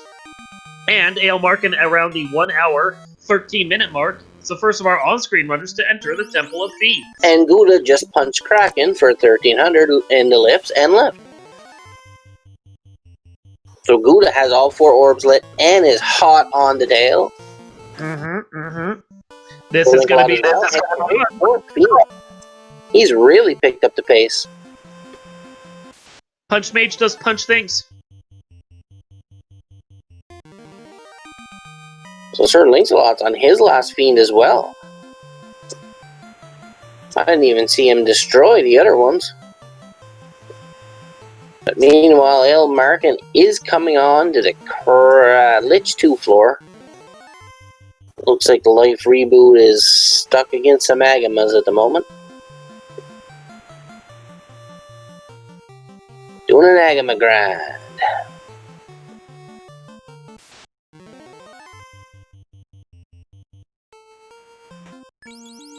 Oh yeah, Gouda does not have the floater either. Although walking this, it's not really necessary. Like, you have all the key items you need to do completion. As he proves, he has all the orbs. So at this point, Floater just made things a little faster. It wasn't necessary if you weren't worrying about that last ribbon, the Miles of Moon, or level 7 or 8 magic. But Sir Lancelot enters Topher at the 1 hour 15-minute mark. So we got a bit of a race going on here now with Ale Markin and Sir Lancelot. And Gouda about to enter TOFR is going to be hot on their heels. So this is getting interesting on stream. Meanwhile, Life Reboot taking on his first fiend, which will be Carrie.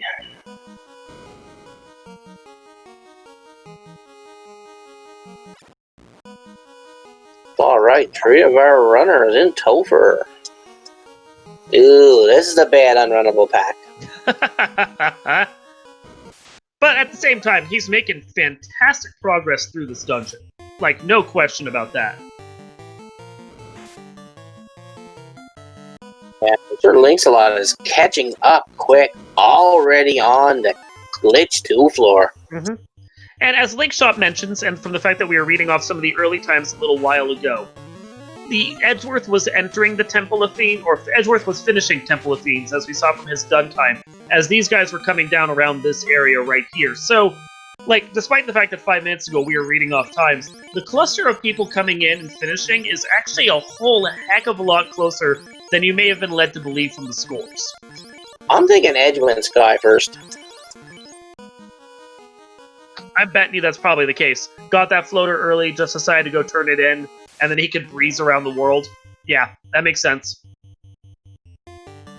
Early Sky got the Oxy Ale, went straight, checked the mermaids, followed it. Yep. Found his floater, and then it's just a simple matter of... That was what I was going to say. Yeah.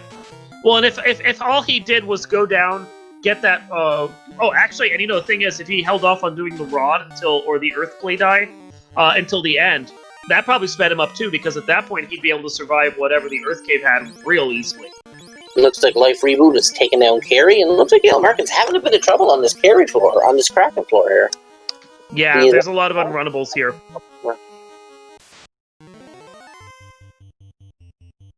And Sir Lancelot is catching up now on the Carrie 2 floor. Meanwhile, he's getting hit with some slimes with Cremate. Bots in chat asking if it's really a floater, if it's lurking with the mermaids. I actually believe that makes it a floatee, so you can, like, use it in the pool and so forth. Well, the pool noodles. Wow, that Kraken had nothing. So far, this Topher has been nothing but just made a kill. Mm-hmm. Yeah, pretty much as you'd expect from the times that we were seeing from Edgeworth and the rest of them. Very cake Topher so far. Now, if you haven't done bad on this seed, because I would have faded Sky for a while. Ooh, Tiamat with Zap, though. Yeah, from the scores that we were seeing, I think anyone who took their black belt to 42 was being way too above board with that. Like, the fact that it's 50 to 200% means you can have a Chaos that, yes, has 4,000 health, but there's just as likely that he has somewhere around 1,000 health. This could be a very easy Topher. The hardest we're seeing right now is this Tiamat right here, honestly. Yeah, slowing Markin down a little bit. Meanwhile, Gouda having a bit of a rough go here in Topher, hitting these slimes with Cremate. One hit, one damage from the Mazamoon, as Jeffy points out. That's a real strong Mazamoon right there. I think we actually discovered the pool noodle. Trying for those magical Brack strats, and Gouda gets bounced out of Temple of Fiends. Youch. And Sir Lancelot is on Kraken too, so he is right on the heels of Markin. But I think Markin's going to have a bigger advantage at Chaos, though. And we have a red mage down on Sir Lancelot's side. Ooh, Worms with Sleep. So we got back-to-back worm fights there that do not want to let Markin go. Once again, slowing him down just a little.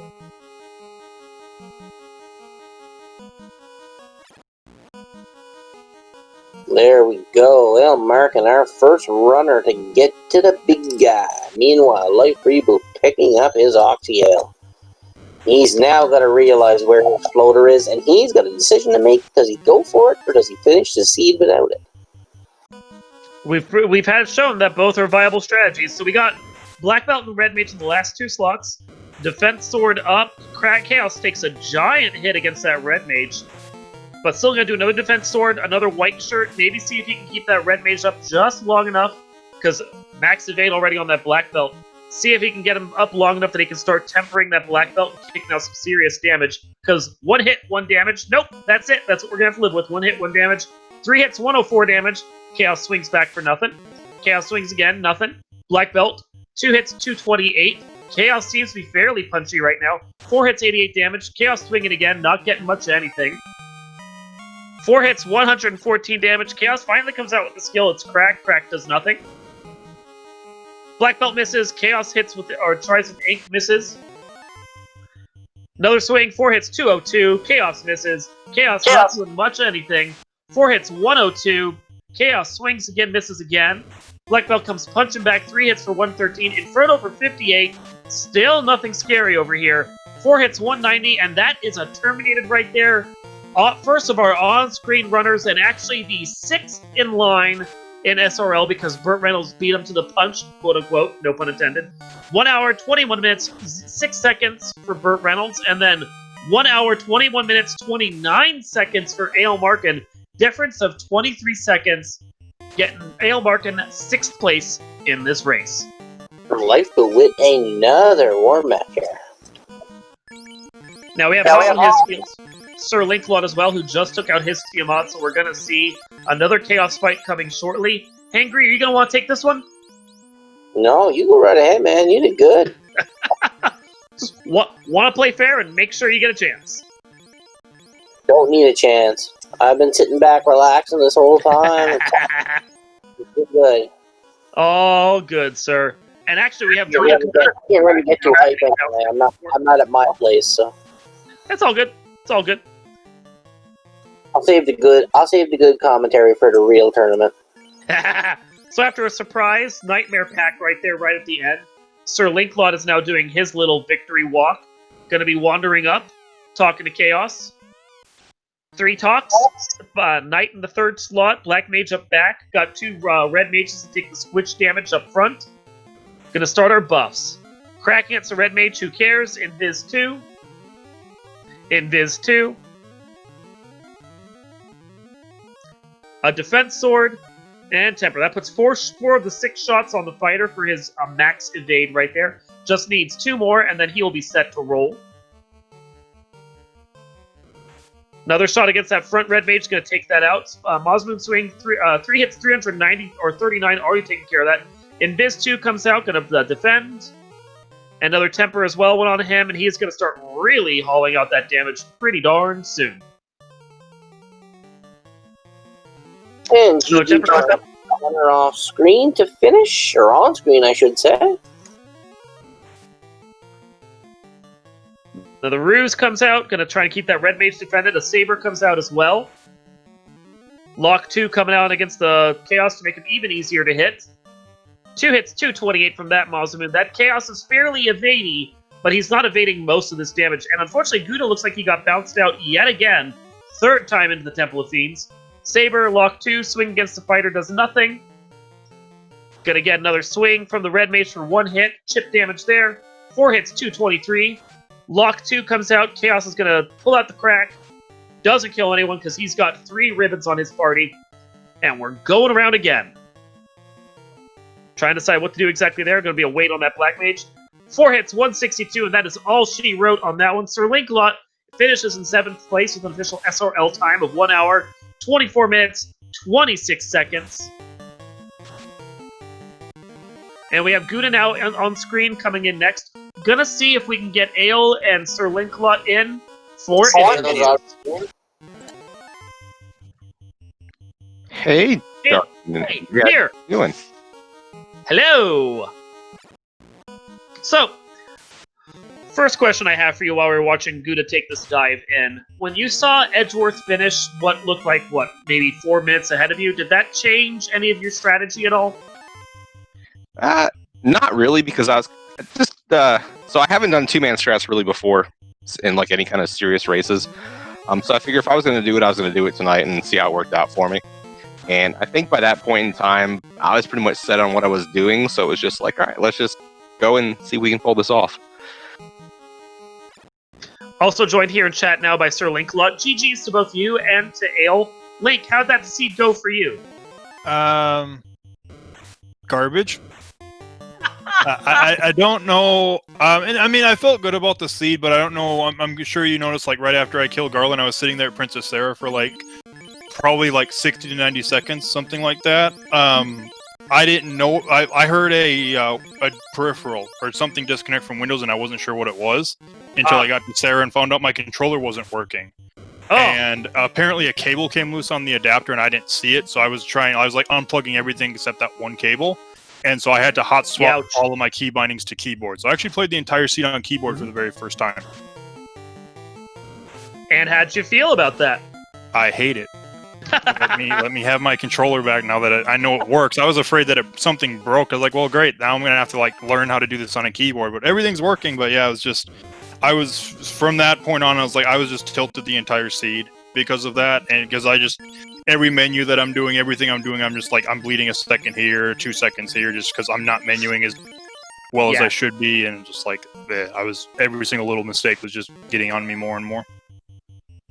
Well, let's hope that when it comes to the next few seeds that you run here, this is actually your slow time and your slow Z score, so that this is the bottom one that gets dropped for you. Yeah, hopefully. I mean, I still feel pretty good about it. I mean, what? Z's, I mean, it's the top 3, so I'll be 8-ish minutes behind, so it's not terrible considering the finish time, so... Yeah, it's not too bad. You'll be okay. I mean, it is based on a Z score, so as long as you're within a certain range of the runners up front, even if you are 7th or 8th place, it doesn't really delay you. It doesn't drop your score that much. Yeah. I'm not terribly worried about that. It's just, it's like I know I probably could have finished at least probably 3 to 4 minutes faster if I would have actually been on a controller the whole time. So it's, other than that, I felt pretty good about it. So for both of you, I am curious about this. And then I'll bounce it over to Hangry for some questions if he has any. So when you're in a group race like this, 14 people, 13 of them who actually go all the way to the finish, does that change the way you do things? Do you metagame differently than if you were in a 1v1 race? I mean, for me, I don't think so. Just because you have to keep in mind, like when it's 1v1, you can kind of study your opponent, if they do any kind of streaming for their practices, things like that. You can kind of key into that. And plus, you've got other matches you can watch when you're looking at people. So you can kind of figure out what their tendencies are and things of that nature. But when you're in a group race of like 14 people, there's going to be so much variance between what every single runner is doing. You just kind of have to focus on what you're doing and kind of playing the best game you can and hoping that you make the right decisions with your routing and things of that nature. Yeah, I'm kind of the same. It's more, especially I guess in this compared to like Link to the Past, which I play, with there being, no loose incentives, everybody basically knows where, everything should be at the very least, or a general idea of, where everything is, in comparison to where something is just completely random.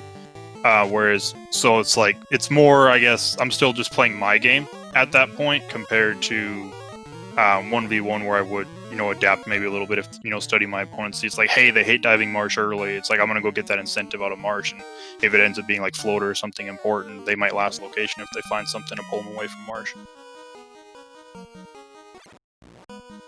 Meanwhile, Gouda is just punching the crap out of everything and is now going to hit Chaos on the fly. Third dive's charm. Well, his first attempt at Chaos because he hasn't made it this far yet, so... But I mean, he's got the punch buggy there, so he should be okay. He's just tempering right away. Oh, Chaos crack first round. That's cute. The punch buggy, 4 hits, 453. Dark's going to temper up the punch buggy. Punch buggy's going to take another swing. Chaos for 116. Get out of here, Chaos. Your attacks are no good. And it's over. Already over. Punch buggy does the job. Gouda is done. And that is an official SRL time of 1 hour, 29 minutes, and 54 seconds. GG's to Gouda. We'll try and get him in for an interview.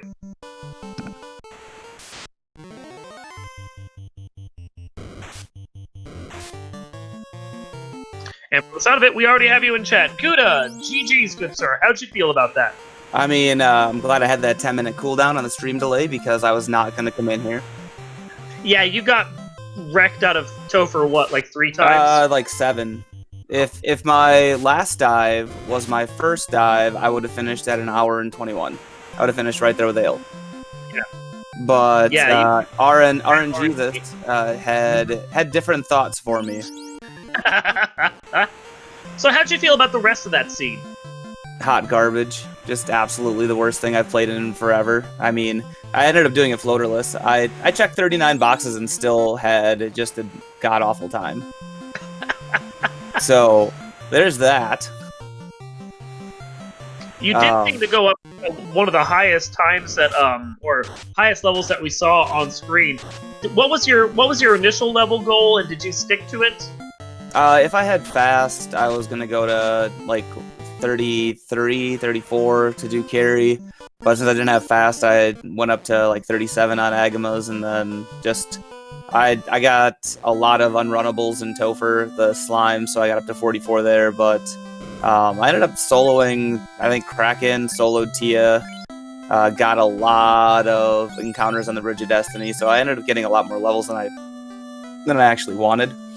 But I mean, 42 is 42, and I'm like, all right, I got 42. Got into Topher an hour 15, like right when Edgeworth finished, and I'm like, I should be fine.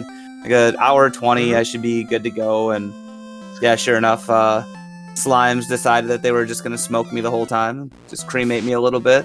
We got the, yeah, Slimes were awful. I didn't hard reset like the entire after Corneria because the beginning of the encounter table is awful. Hey, you got any questions for our runners?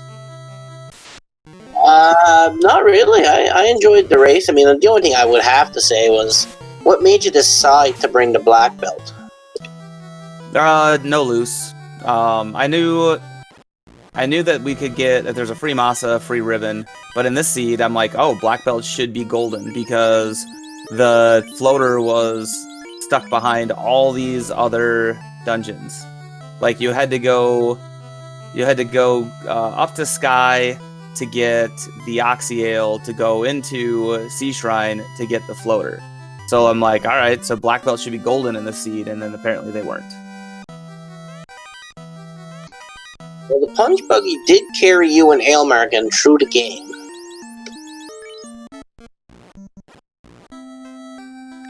It is a question I have with the gear, the way it laid out, the early Vorpal, the fact that you found, like, there was an opal shield not far off the path, there was the opal bracelet not far off the path.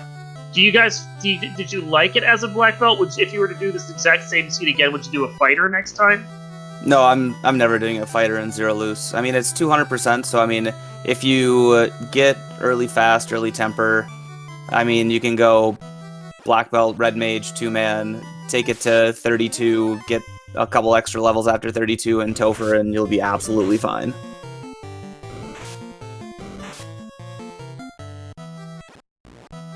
Once you have Life Reboot, he's still checking boxes. He's just heading for Kraken 1 now, so he shouldn't have much of an issue, I don't think. His fighter's pretty well geared, and his red mages are pretty well geared, so. Oh, he's got the Thief. He didn't class change yet either, so that's pretty interesting. That means the Vorpal's going to be no good to him, as is the X-Cow.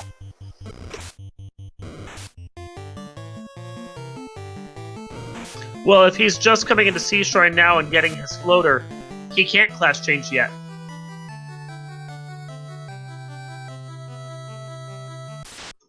No airship, no class change.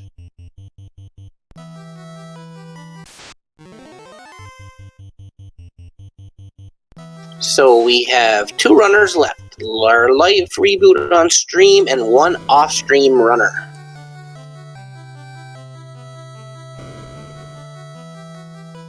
And We'll stick around with them until Life Reboot is done. I think we lost Life's timer.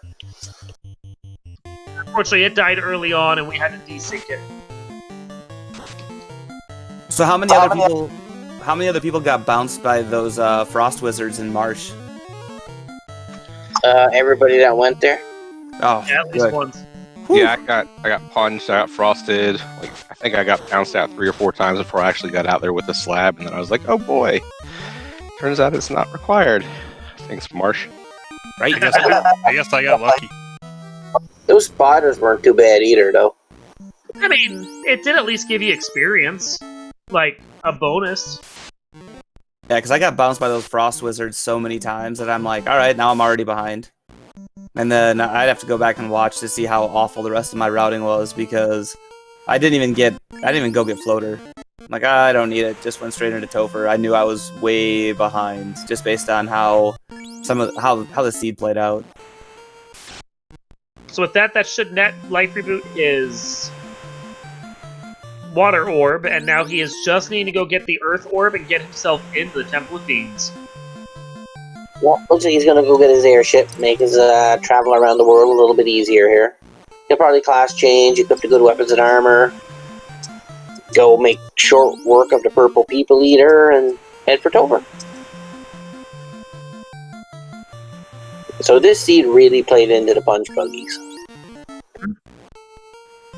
Yeah, I just need to learn how to play the punch buggies actually as a normal thing. Yeah, I won't play the punch buggies because I find they break the game. I mean, where's the fun if you know you're just gonna one-shot everything? That's what I said too until I got cremated to death multiple times.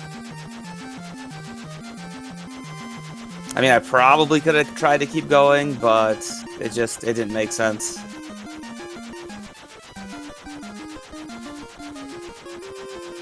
So it looks like Life Reboot is going to class change so he can use the good stuff.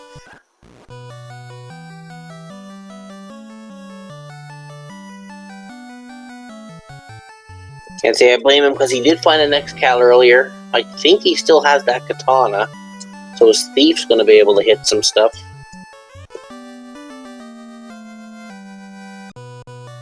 As we've seen, Topher's not exactly a hard place to go through, so...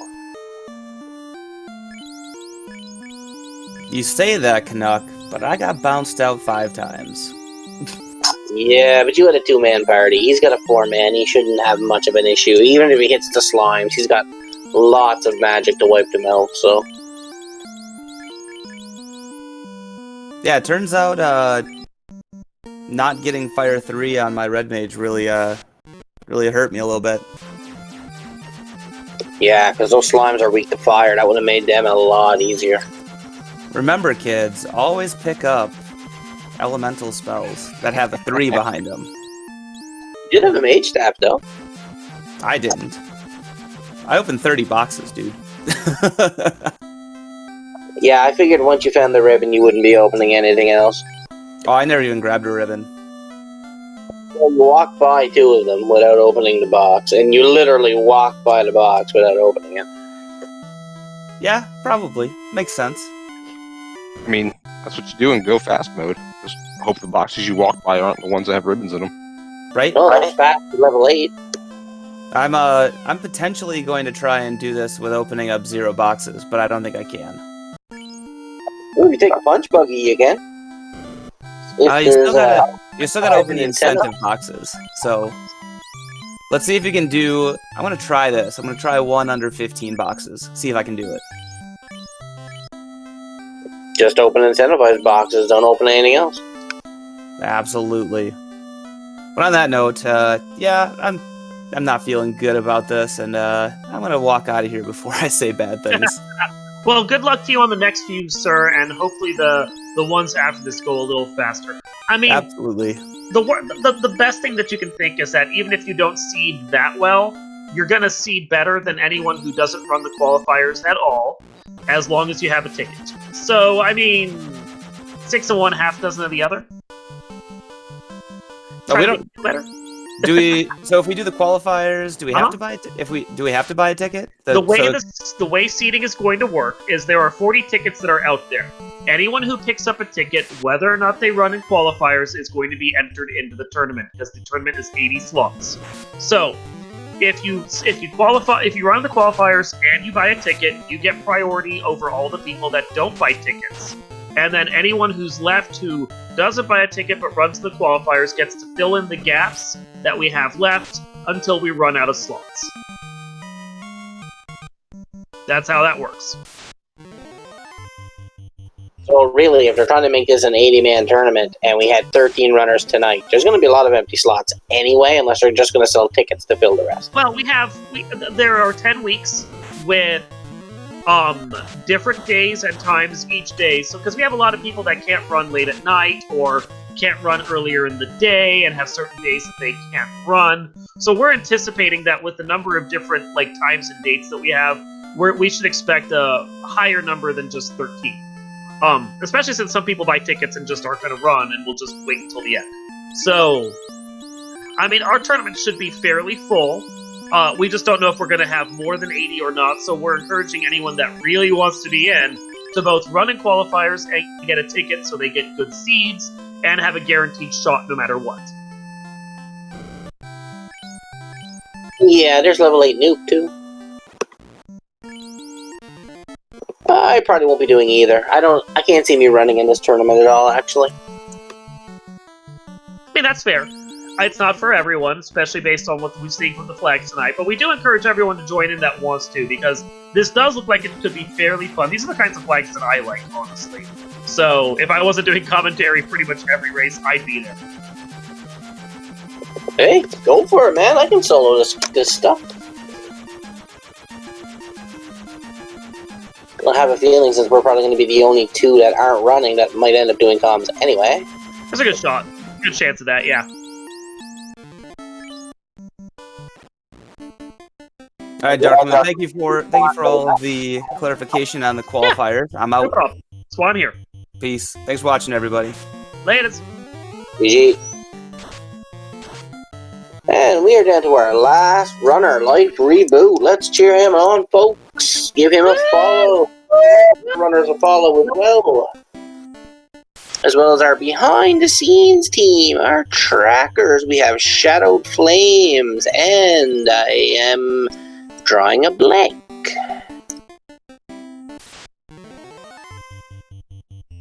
MG Weirdo, there we have it. Now I got our two trackers right.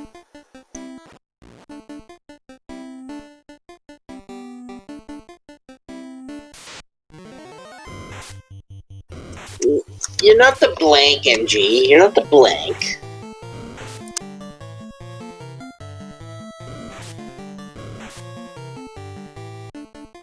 You just might have to. Oh, well, we got some downtime. Life Reboot's just killing off people here. Yeah, if you're interested in the rando, like what you see, we do have a website, we have a Discord, we have a lot of really cool people who are willing to help you out if you're new. We have a duckling program, it's called. It's for newer players. If you just want to run a few easy seeds, you know, get your feet wet, you know, paddle under the water, you know, whatever you got to do.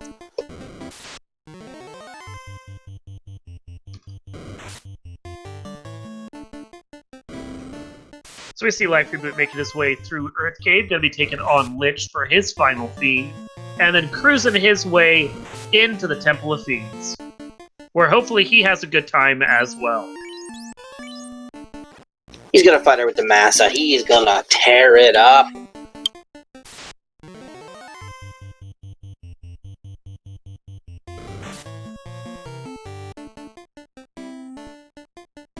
So, but yes, if you do like what you're seeing and feel interested in joining the community, you can go to finalfantasyrandomizer.com. Check out the randomizer, join the Discord. We do have links up there for both the Discord and the development Discord if you have interest in programming. Plus, of course, you can test out the game right there, right from the website. So easy to use. The tournament that's going on right now, the SpeedGaming Live tournament, these are still the qualifier races right here. So if you're interested in joining, you still have plenty of chances to come in and join. We invite you to do so, to come run in the games, to come play the games, to come be a part of the community, and indeed, join the tournament so you can have fun with all the people that are playing right now.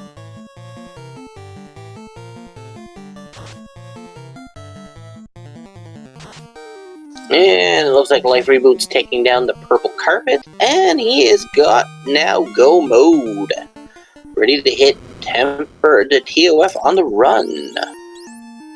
Looks like Magius has not finished yet either, from the looks of things, unless I missed them somewhere.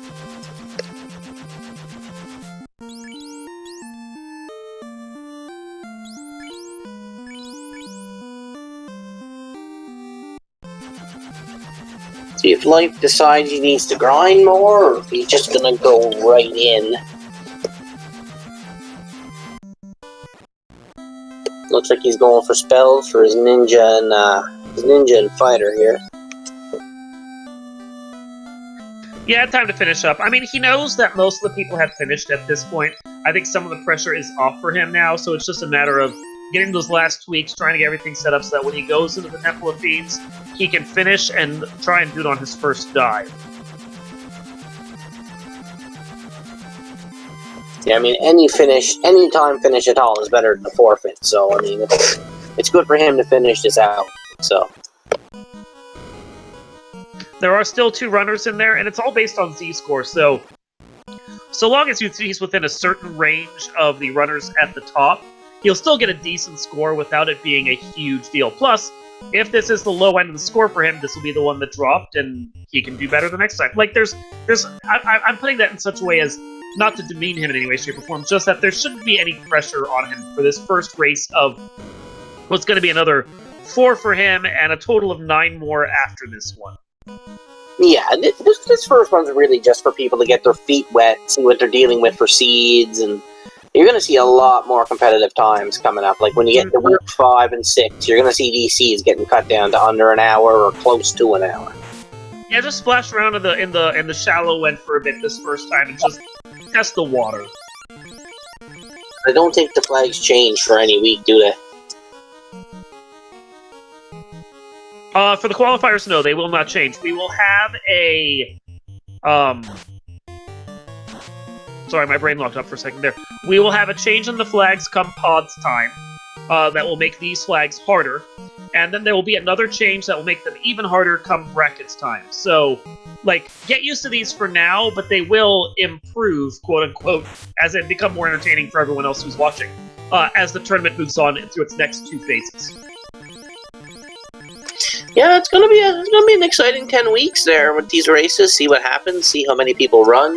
I mean, you can run as many races as you want. You can run 1. You can run 10. But I guess is 5 the max you can run, or 5 is the max that you can run, far as I know. Now, come to the Discord and chat with us. I know a couple of the other tournament planners, Danny and Greg, might countermand me on that, and we'll take it to a vote if we have to. But right now, as far as I know, from the way we were doing scoring, 5 is the max you can do.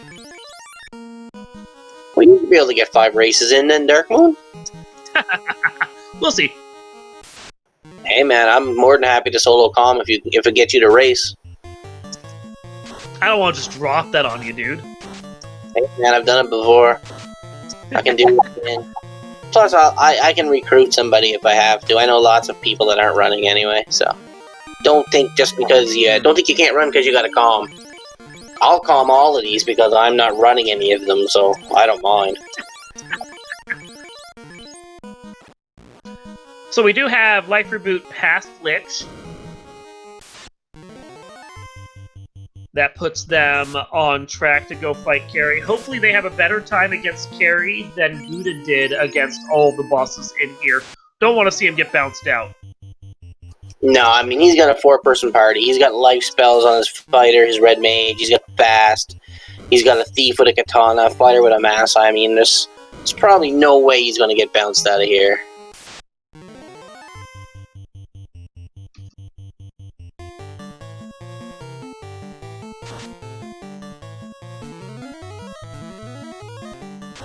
So let's watch him take it to the end, folks. He's putting on a show. He's going to take it right to the end. He just cut Carrie up. Very pretty. I mean, he's got 2 very nice, strong warriors, and if he slapped the Vorpal on the red mage, he actually has 3 people that can do some damage.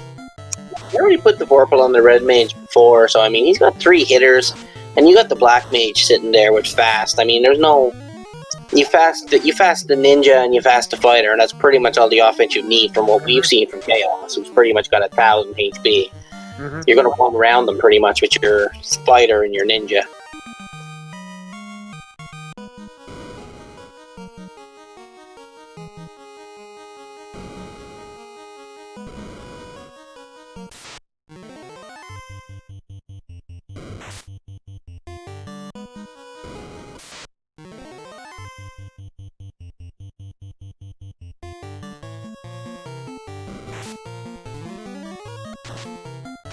Ooh, this ain't a bad fight, but a little known fact that these waters are actually weak to ice, not lightning. So lightning will do good damage, but ice is the spell you want to use.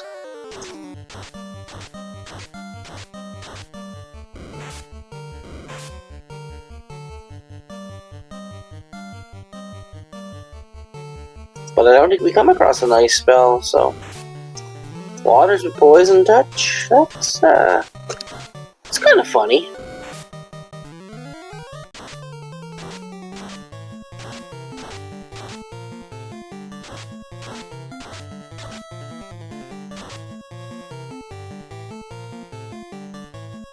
Going into round 3.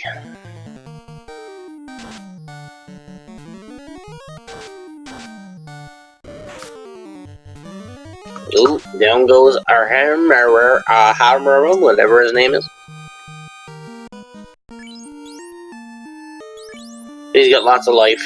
He can bring him back up.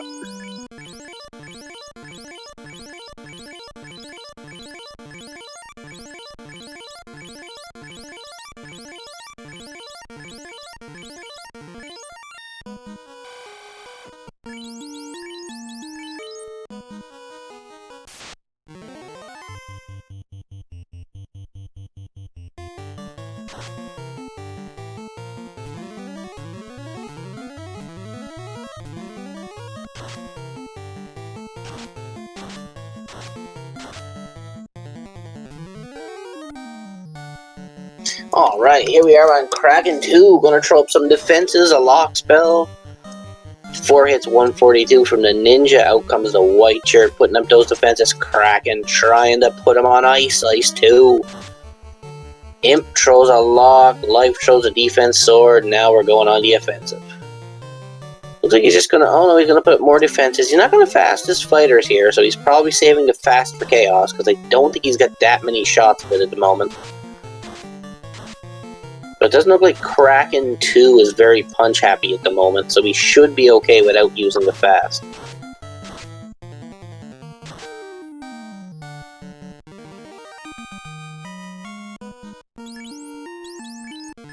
Alright, down goes Kraken 2. So there was really no big gatekeepers here in Topher tonight.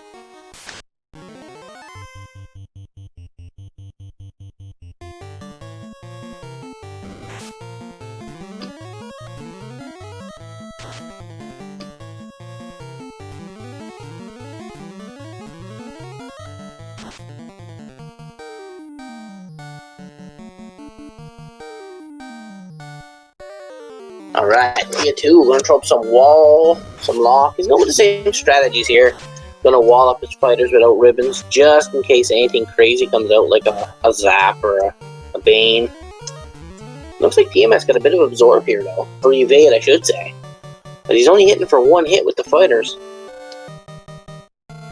Come on, throw out the cheeky quad X.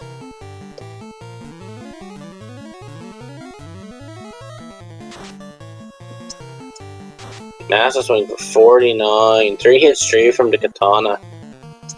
Tiamat does have some absorb. See how Life plays this. Is he going to make adjustments?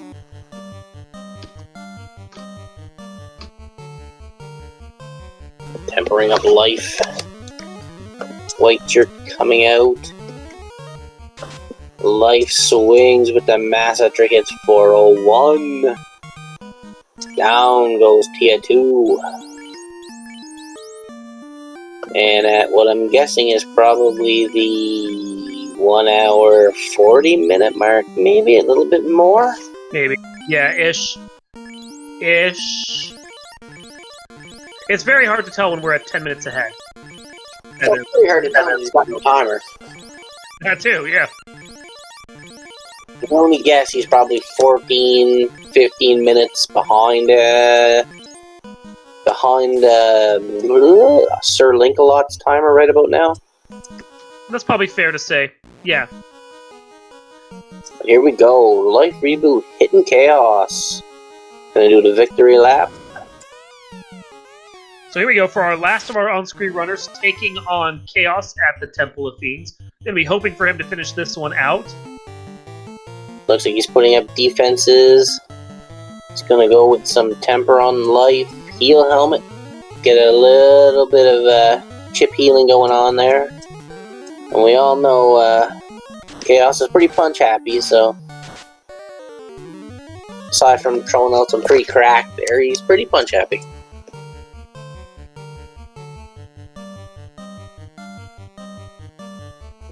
just going more defenses, more lock too. I don't know if he's fasted that fighter yet though. Oh, 3 hits. Whoa, 313. That ninja is on a wing and a prayer.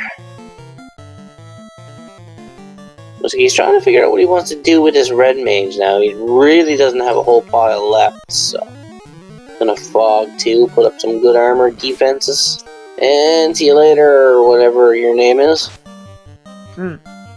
Hopefully he won't do a lot of damage with that ninja. He's going to start swinging soon, because you never know when Chaos could pull out the nuclear or the nukes. Looks like he's going some Bane strats here. That'd be pretty sweet if it would hit. Ew, 2 hits, 2 from the Massa. 3 and 256 of the time hits every time from what we've seen. I'd like to see a Bane hit here. I think that'd be pretty cool. Be a nice way to finish this out for him. I mean, metagaming, he probably knows that this Chaos can't have too much health because of how quickly everyone finished. Like, you just put your fighter up to swing and give your guys something to do, so Baning doesn't exactly, like, ruin it that much. If you get the lucky Bane, yay. If they get killed off by Chaos with a big punch, oh darn. Yeah, Imp took a beating there. Life really isn't swinging for much, but I mean, Life is all armored up, and he does have the Massa, so it's just going to be a war of attrition right here. And I'm pretty sure the fighter's going to win. And there it is, folks. Chat. So, an official SRL time of 1 hour, 57 minutes, 50 seconds. Life Reboot is the last of our on-screen runners to finish in 11th place. GG's to Life Reboot. We will see if they want to join us for an interview.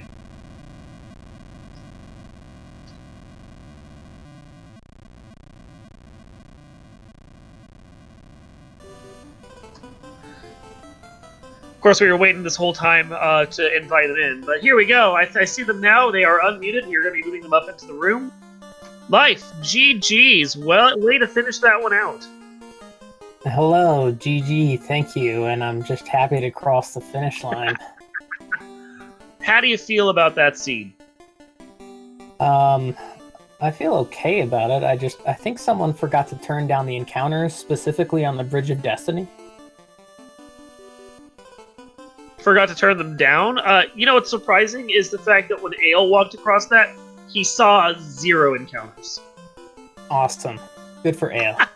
I did have that was kind of a heartfelt moment. I'm like, so much for all these encounters. I guess the perfect time to run across this here bridge. Yeah, meanwhile, what? You got the robot chicken twice? Yeah, I ran into one unrunnable war mech. I managed to kill him, thinking I could still Bane Tiamat, you know? But I took one step and ran into a second unrunnable war mech, and he took me down. I was not wielding any great weapons and was out of magic charges. So when I died to the second one, I decided to leave and kill Carrie, maybe kill some Agamas for some levels, but they had surprisingly high HP. I had to Bane them to kill them reasonably fast, which wasn't really consistent.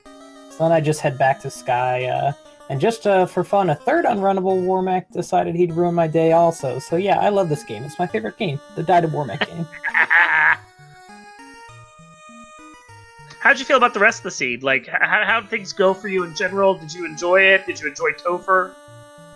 I've been practicing these flags a lot, and I've definitely had a better time than this particular seed. I had a rough early game, was having trouble deciding where to go, and just really just had some time sinks. So I go somewhere and run into undead with death touch. I go somewhere else, I'm getting like stoned all the time. It's a nasty seed that I ended up running, but I do like the flags. I'm looking forward to more qualifiers. I'm glad that this is not the only one.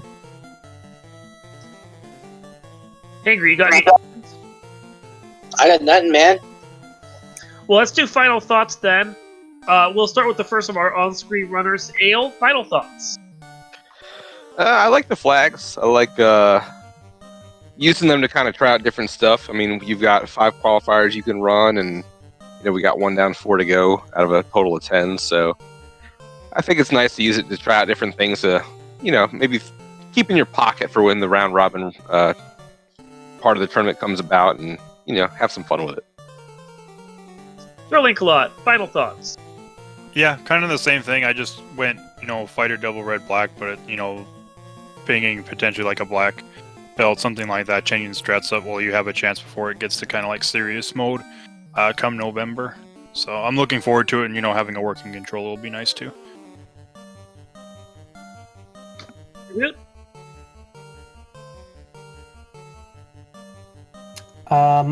Just want to say thank you very much to the community. I'm always happy to cross the finish line last in a race here. It's a lot of fun. Still have a lot to learn, and looking forward to more SGLIVE in this tournament. Well, and you aren't the last person to run. We do still have one more runner that is finishing out things right now. So in comparison, your score probably still could be fairly good. But with that, Hangry, do you have anything else that you want to add? No, I think I'm pretty good tonight. That was a fun race.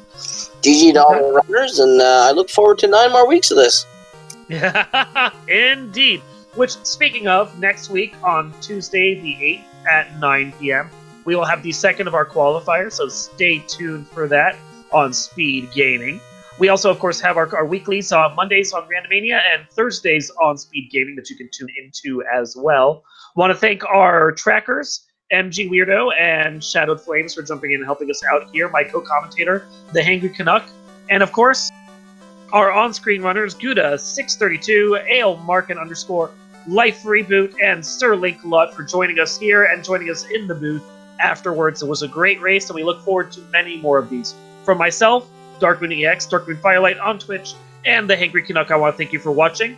Thanks from the Final Fantasy Randomizer community for this SpeedGaming Live 2020 Qualifier special presentation, and we will see you next time.